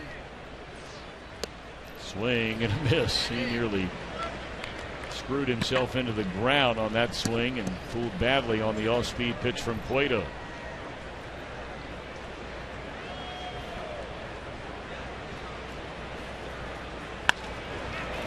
That one hit down the left field line and out of play. 0-2. Espinosa reached on an error by Votto in the 1st inning and then fouled out to Frazier, ending the 3rd.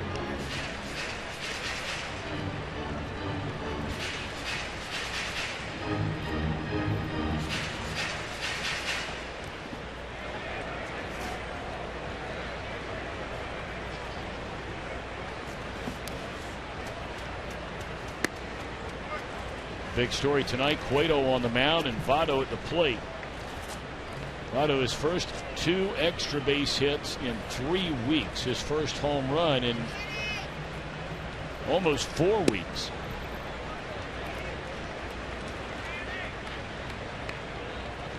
As the Reds jumped on Max Scherzer early and often. 2 in the first, 1 in the third, 2 more to chase him in the 5th.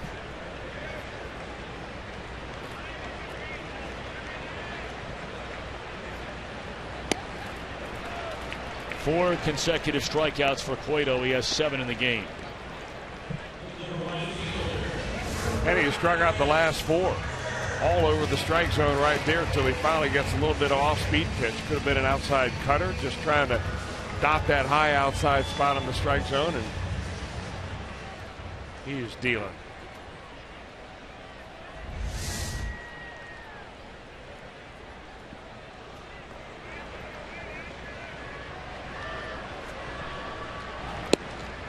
You know, we were talking about Jim Day's schedule and how crazy it's going to be as Harper looks at that ball 1.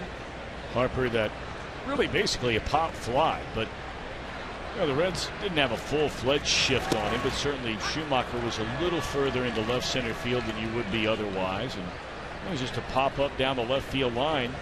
Frazier went racing out, realized he wasn't going to get there, and Schumacher wasn't going to get there, and it dropped about 5 feet inside the fair line.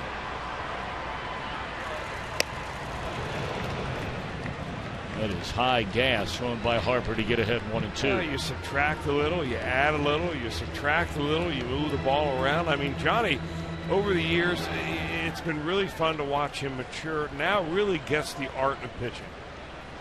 You come up as a hard thrower and you turn yourself into a pitcher.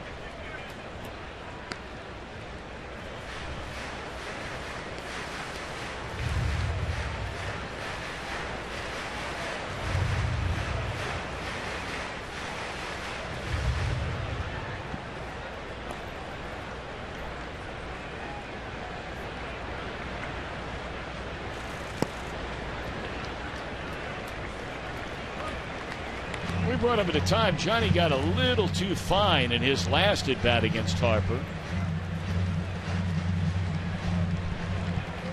Tried to fool him off speed 2-2 there. Let's see what he does. 3 balls and 2 strikes. He shakes off Pena. Now the nod of the head and comes with a fastball right down the middle, and Harper's tardy on it, out of play.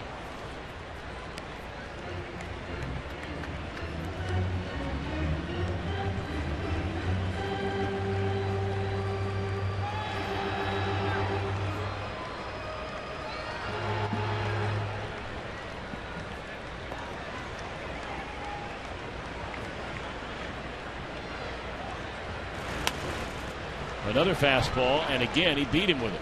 Yeah, and both of those last 2 fastballs have been kind of the quick pitch delivery for Cueto. Now, I've not talked to very many opposing pitchers, or hitters that is, about Johnny's change in deliveries. I've talked to some of the Reds. I mean, Todd Frazier would be the first to tell you that would really be tough on me. And now that almost lengthier delay. We saw Cueto do this for the first time in his last start against Minnesota, where he has his signature turn, but an even longer hesitation, almost a stop and go at the top. Take a look. Actually, even a little dip. And a changeup.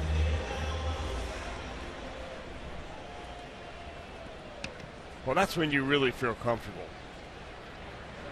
Of course, you strike out 5 in a row. It's another way to tell that you're feeling comfortable. And is he on his game again here tonight? This is now the 3rd straight. Just sensational outing by Cueto. You know, after they skipped him a turn, rumors were that, you know, something might be wrong with Cueto. He comes back against the New York Mets. He goes 6 innings, allows 2 hits. Got beat that night 2-1. In his last start, 8 innings, 4 hits, and 1 run against Minnesota. Here we are in the 6th inning tonight. He's punched out 8, walked 1, and this will be a 1-2-3 inning. Johnny Cueto, 6 shutout innings of 2-hit baseball. We're off to the 7th. Reds lead 5-0.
In a game you can only see on Fox Sports 1 beginning at 12:30 Eastern. Then it's 7 o'clock baseball night in America. Oh, I beg your pardon. It's the Tigers and the Twins at 4 o'clock. And then at 7 o'clock, it'll be the Cardinals and the Pirates. That's a good series. Baseball night in America on your local Fox affiliate. Stick around after the game. Fox Sports Ohio presents Reds Live, brought to you by Performance Kings Honda. That will be immediately following the conclusion of this one. We are in the top of the 7th inning and the top of the order for the Reds. Phillips, Votto, Frazier. You know, a lot of times it'll go, I'm not going to say under the radar. People who really watch baseball regularly, a lot of the fans out there watching this game right now, they know. But when Brandon Phillips steps in there to lead off the game and hits a rocket, the first batter of the game, into left field, you force him to, make a throw in there to second base. The ball goes through somebody's legs. I mean, all of a sudden, that really gives your bench immediately a lift to say, all right, this guy does give up hits. And then when the next batter hits one off the right center field wall. And the Reds have been off and running ever since. Phillips and Votto getting it all started in that opening inning.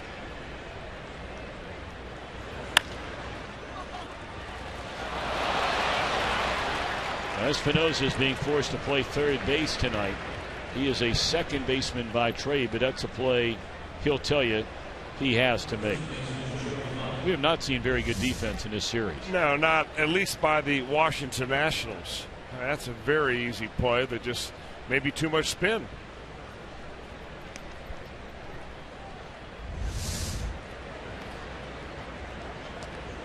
It's a third error committed in this game.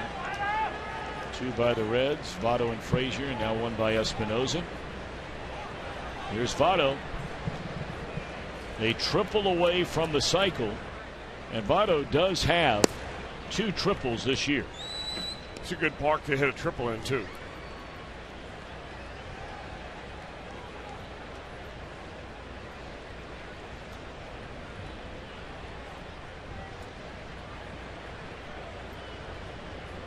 Votto has been at his best in the 5 games against the Washington Nationals so far this year.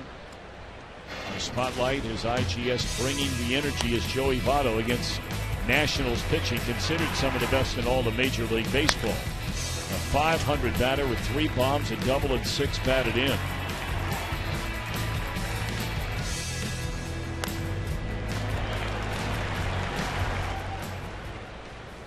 RBI double in the first, scored a run. Solo home run to right in the third, single to right in the fifth for Votto.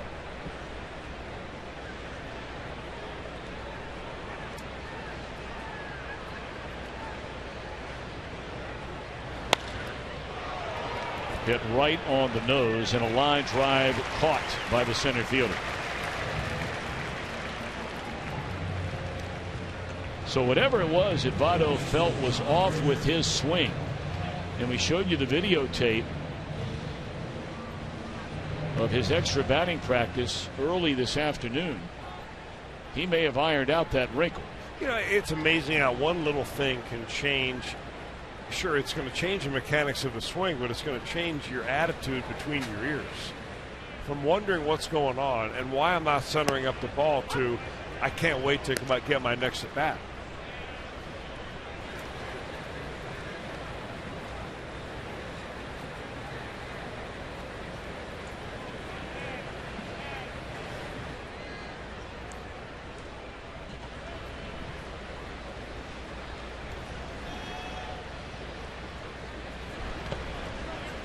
Check swing by Frazier. They appeal and he went around. 0-2 on Todd. And a sac fly RBI to center field in the fifth. His 55th run batted in this year.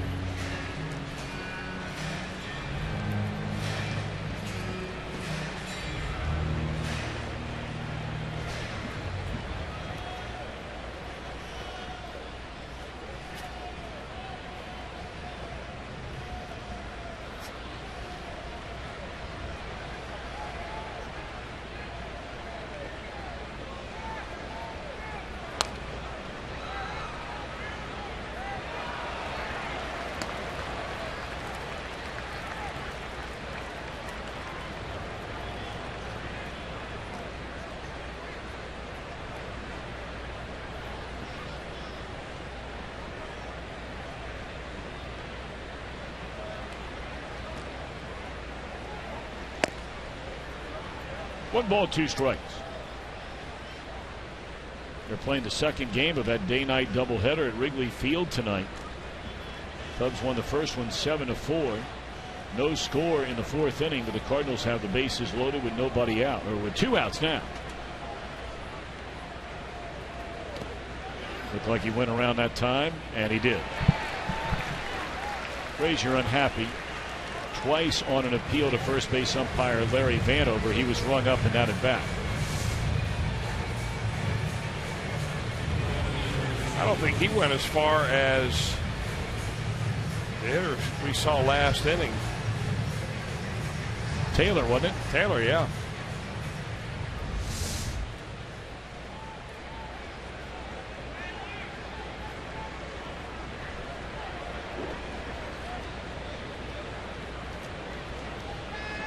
Two down for Jay Bruce. Jay's had a good night. 2 hits and 3 at-bats, including a run-scoring triple in the 2-run first inning against Scherzer. Both of his hits tonight came against Scherzer.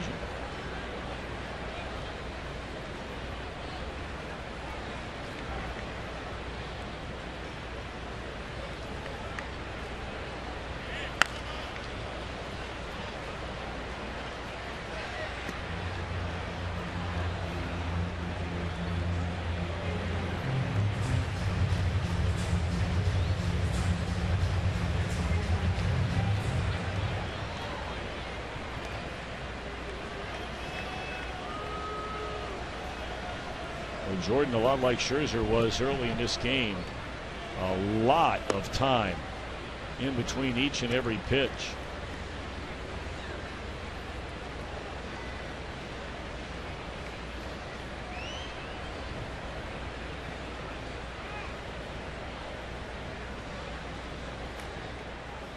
Shakes off Ramos a couple of times, and now the 1-2 delivery. We'll do it again.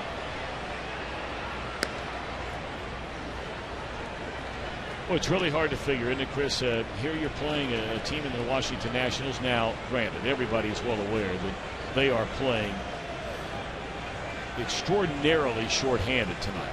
I mean, they don't have Escobar in the lineup. They don't have Span in the lineup. You knew coming into the series you weren't going to see 3 of their regulars already out with injuries. We'll get back to this when we return. My, oh my, how the Reds have played this Washington team so far. And Johnny's rolling tonight.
Just want to say, thank you for getting me in. Now it's time to get another guy in. We got Johnny C. Vote Johnny Cueto. I tweeted it out today. Let's go. Second time around. We got this. Start getting on the computers and your iPads and iPhones. My man deserves it. It's in our hometown. Why not get another guy there? Let's go. Me, Aroldis, and now Johnny. One time. We got it. And you can do just that. Vote Johnny Cueto to the All-Star game on his home turf. And it is a ballpark where no pitcher in the ballpark's history has been more dominant than Johnny Cueto has been at Great American Ballpark. The only pitcher with an ERA lower than Cueto's home ERA over the last 5 seasons would be when Clayton Kershaw pitches at Dodger Stadium. But of course they are very different ballparks to pitch in. What a pickup by Brandon. One away.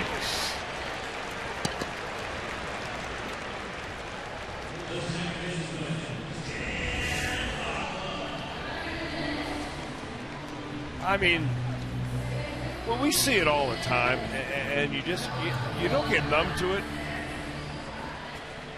But I don't think you appreciate it as much, having seen Brandon Phillips play so much at second base. I mean, he made 2 sensational plays tonight, and that's one of them. Yeah, and what made the other one so sensational, as you pointed out at the time, it's multiple decision making right before your very eyes. For the Nationals, if you weren't with us, had runners at first and second base. And he had a play behind the bag to the shortstop side of the second base bag where he realized in mid-stride after fielding the ball that he was going to be unable to get the force out at second base. And then had the wherewithal to realize, okay, I know where I can find it out. Here he is, was going to flip. Nope. And Cueto obviously pitched himself out of that inning. He's got to be wide awake in the infield when he's got the baseball. Man, is Cueto rolling tonight. This has just been an incredible performance. 9 strikeouts in the game.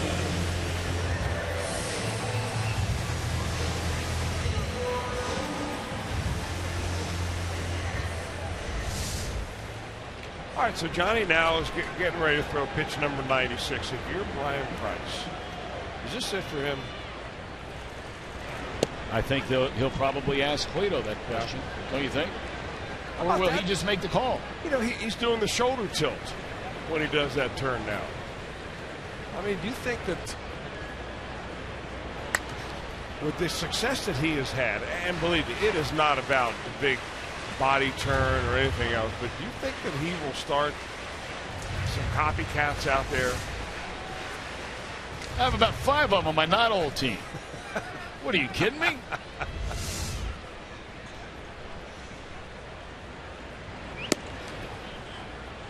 And you can't help but bring it up. And, you know, Chris, you touched on it very early in this game. There's already a lot of debate as to what the Reds will do, depending on Cueto, you know, where he ends up. Do you want to? He's scheduled to start the final game before the break, which would make him unavailable to pitch in the All-Star game. But he could be named to the All-Star team and just not pitch. That's exactly what happened to him. You may remember last year. So then when the Reds begin the back half of the season,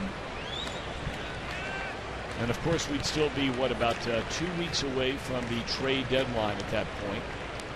If Cueto doesn't pitch in the All-Star game, he would more than likely pitch on Friday. There's strike 3 called. A 10 strikeout night for Johnny Cueto through 7. He is outdueled Scherzer tonight, shimmying his way to 2-hit shutout baseball.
Righty, Brian, thank you very much. Look forward to catching up with you guys here shortly. And we're in the top of the 8th inning. Reds shutting out the Nationals 5-0. There's no activity in the Reds bullpen.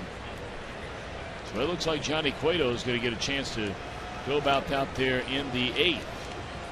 Unless there was somebody warming up, Chris, that I missed, and maybe they're close to being ready and they'll get up maybe with 2 outs in the inning just to finish it up. I haven't seen anybody down there, so. Look, Chris, I want to get back to the Cueto thing because we don't know for sure. It looks like he's going to come back now. You know, conceivably before the trade deadline, he could make 2 more starts at home. One would be over the weekend. Friday night, if he pitches Sunday against the Nationals or against the Marlins on this road trip, he comes back 5 days later. You start him on Friday night against the Indians. You bring him back 5 days later. He pitches in one of the 2 games in the doubleheader against the Cubs before the Reds leave, and they'll be gone until the deadline.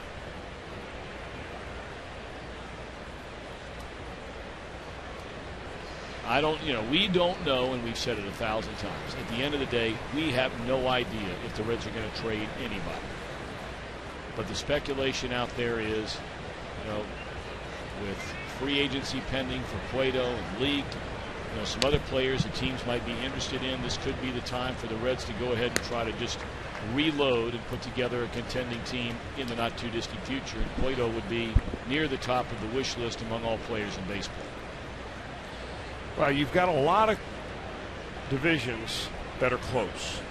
A lot of teams feel like they may be a player or two or a starting pitcher and a player away from being atop of the heap in their own division. That's the one thing you have going for you this year. The other thing, Tom, the observation I make is that the Reds have not been in this position in a long time where they have been sellers if they decide to be so at the trading deadline. This is, for Reds fans, you're usually waiting for your GM to make a deal to bring a player in, or somebody maybe to get healthy and come off the disabled list and help your ball club in the second half of the year. So if they do decide to start trading players away, including Johnny Cueto, it's something that we really haven't lived through very much. Well, not only have Reds fans not lived through it, think about the Reds' current president of baseball operations and general manager, Walt Jocketty. Now, you go back to his run, and it was a great run with the St. Louis Cardinals. Playoffs year after year after year, won a World Series, got to a couple of those, multiple National League Championship Series appearances. And, the Cardinals, every single year during Walt's run, this should be a double play ball. There's one, and that is a double play. Walt was in go get a player or players mode. Yeah. And obviously he comes to Cincinnati. He's done a great job there in getting the Reds to the playoffs 3 times over a 4-year run. Certainly benefited from a lot of the core players on this team that came together roughly the same age and hitting on all cylinders at the same time. But now all of a sudden, for the first time in Walt Jocketty's career, he will be in the position of being a seller rather than buyer. It's a whole different mindset. If you have one hole to fill, you're going out there to try to bring a player in to fill that hole. That's what most of those deadline deals are. This way, when you're trading away players, great players, or great pitchers, are you building for the future? Are you getting somebody that can fill in right now? Well, if you trade somebody away at a certain position, you've got to have somebody to play that position. And if you don't have somebody knocking on the door at the top level of minor leagues, you better find that player in the deal or another deal. It's really quite complicated when you start peeling back the layers.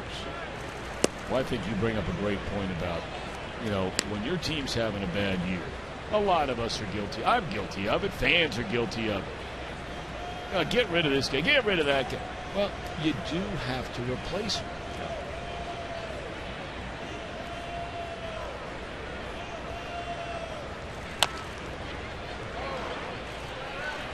That'll be the first thing that hadn't gone Cueto's way all night. 2 hits, 1 left. Johnny will get the ball, working on a 2-hit shutout and a 5-0 lead.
Summary presented by Honda. It's like the Johnson & Johnson stock symbol, J&J. Joey and Johnny, the story in this one. Very clever. Oh, yeah. Well, Johnny's had some fun out there tonight. In 7 innings of shutout, 2-hit baseball, he has struck out 10. He's never really been threatened, except early on after an error in the infield. Reds have a couple of errors, but the Nationals have not scored a run, and Cueto is going to go out there and pitch the 8th inning. He is at exactly 100 pitches. And he's going to get an out on the first pitch of the inning. Broken bat by Dendecker. Man, that kid gets up the line. One away in the inning. Reds have made a change. Jason Bourgeois takes over left field for Skip Schumacher, and Tyler Moore will be the pinch hitter.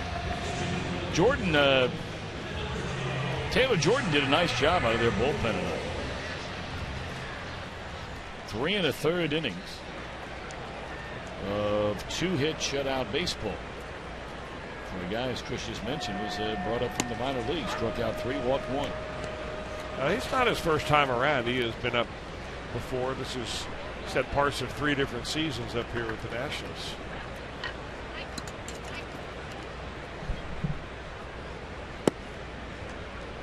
Reds, for the first time tonight, have some body stirring around in that bullpen.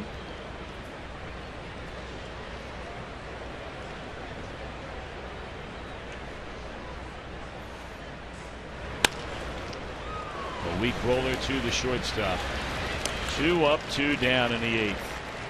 This will be back-to-back games where Cueto goes 8. Hoover's just lightly beginning to toss down there. But it's probably a very safe bet. This will be it for Cueto.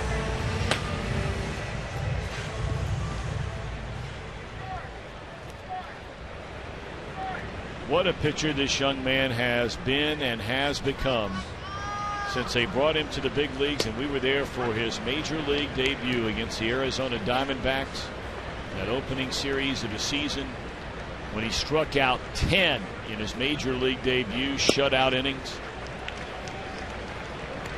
Had 7 of them in that big league debut. We watched him become a guy who was very inconsistent, very young, to among the most consistent, the most dominant, and the very, very best this great game has to offer. Boy, he keeps adding little motions, and he's got the shiver and now the whole back bend.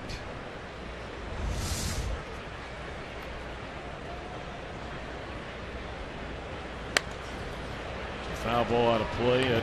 That major league debut was on April the 3rd in 2008. 22 years young was Cueto. Got the win. Allowed 1 hit and 1 earned run. Struck out 10. Did not walk a batter. Won 9 games that year. 11 the following year. Then 12. Was injured in 2011. In 2012 he was just an incredible 19-game winner. Had the injury in 13, and then his best season ever a year ago, 120. Led the league in multiple categories, and were it not for just a year that is historically off the charts by Clayton Kershaw, Cueto would have been the National League Cy Young Award winner. Finished second.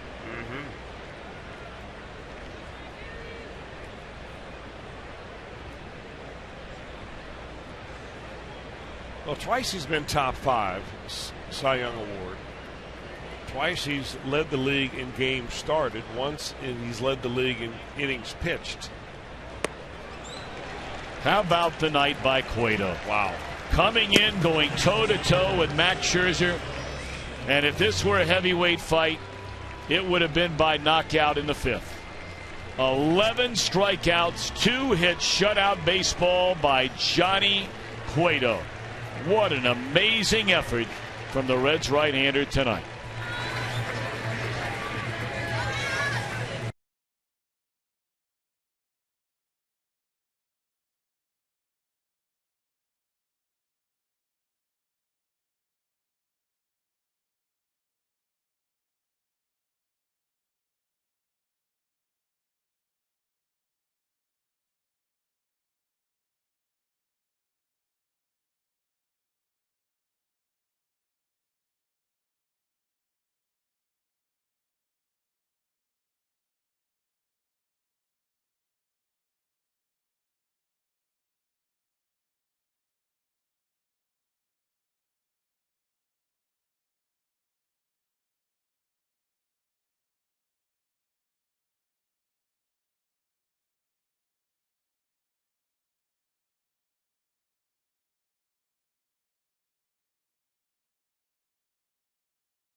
on the Indians for as low as $12.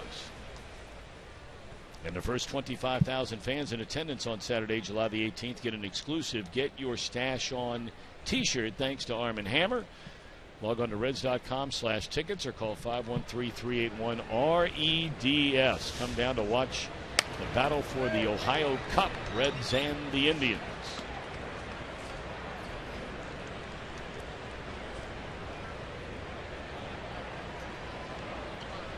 Johnny Cueto allowed a pop fly down the left field line in the first inning by Bryce Harper, which dropped barely fair for a hit. He allowed a leadoff triple in the 5th inning by Ian Desmond, and of course he would not score.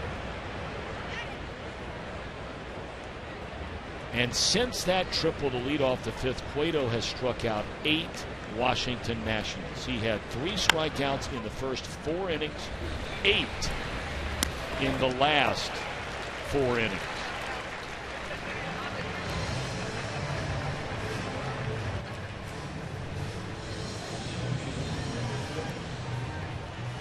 If you'd like to tweet your strongest fan photo, we invite you to do so. Use hashtag OhioDataStrongFan, and you might end up a part of one of our telecasts coming up. It's brought to you by T-Mobile. Thank once again our entire crew, led by producer Josh Hall, our director Roy Alfers, Lauren White, Matt Sigafus, and many, many others up here in the booth and around the ballpark, down in the truck tonight.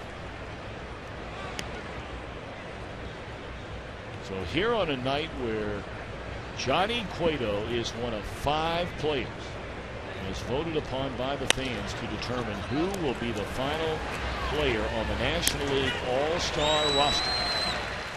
The voting ends Friday. You think Cueto pitched like an all-star here tonight? A guy deserving of an all-star nod? What more motivation do you have than log in right now and do some voting? Reds.com. Voting ends 4 p. Eastern Time Friday. Vote tomorrow and the next day.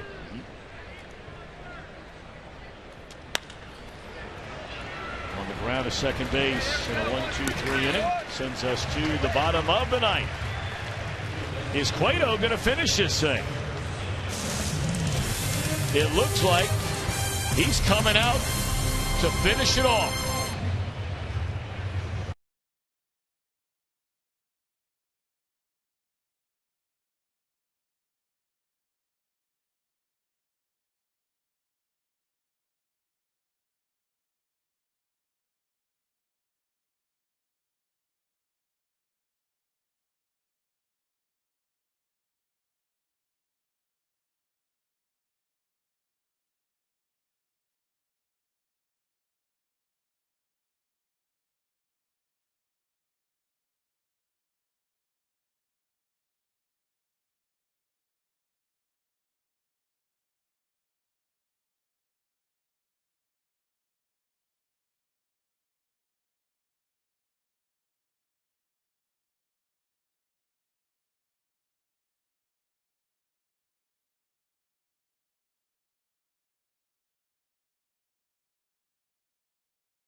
Home improvement needs and your local Toyota dealer, proud sponsor of the Cincinnati Reds.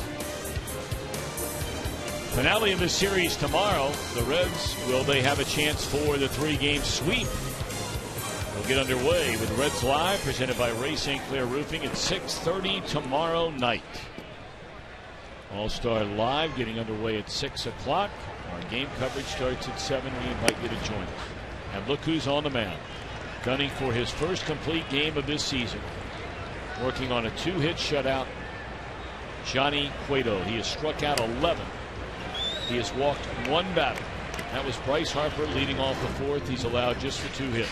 And he's got the head of the hitter 0-2, the number 2 hitter in the lineup, Espinosa. So if he's going to finish it himself, it's going to be right through the heart of the Washington National order.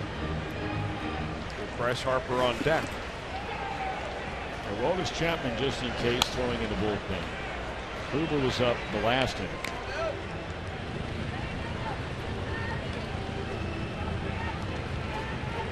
Throwing the weighted ball down there.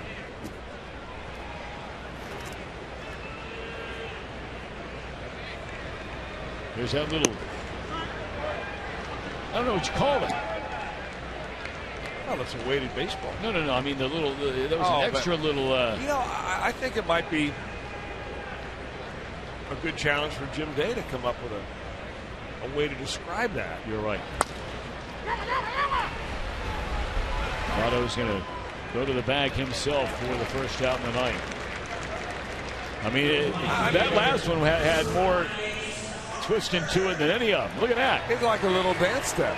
Little chubby checker going on there, right? But Jim Day is a very creative cat now. He'll come up with something down there. Or maybe we ought to ask Johnny after the game if he would like to nickname. That might be the way to go. A little merengue, a little cha-cha, something. A little salsa. All mixed into 60 feet 6 inches. Maybe it's just called the Johnny. But we'll see if he would like to give it a nickname. Knowing Johnny Cueto, there's no chance of it.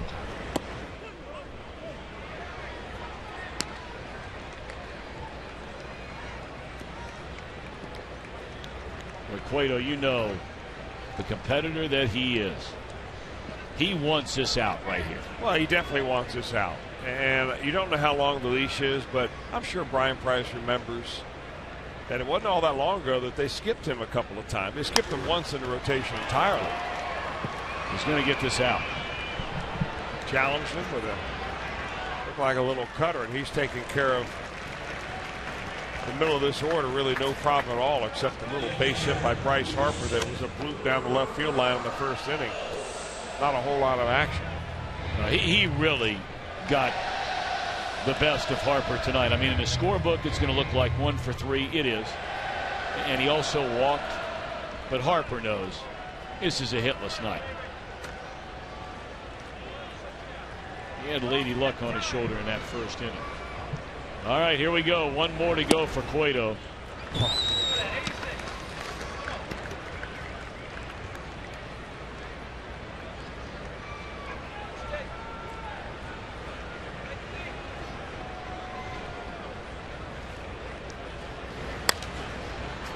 Swung on and fouled out of play. Boy, nothing but strikes. Although he did get Harper on a 2-0 pitch.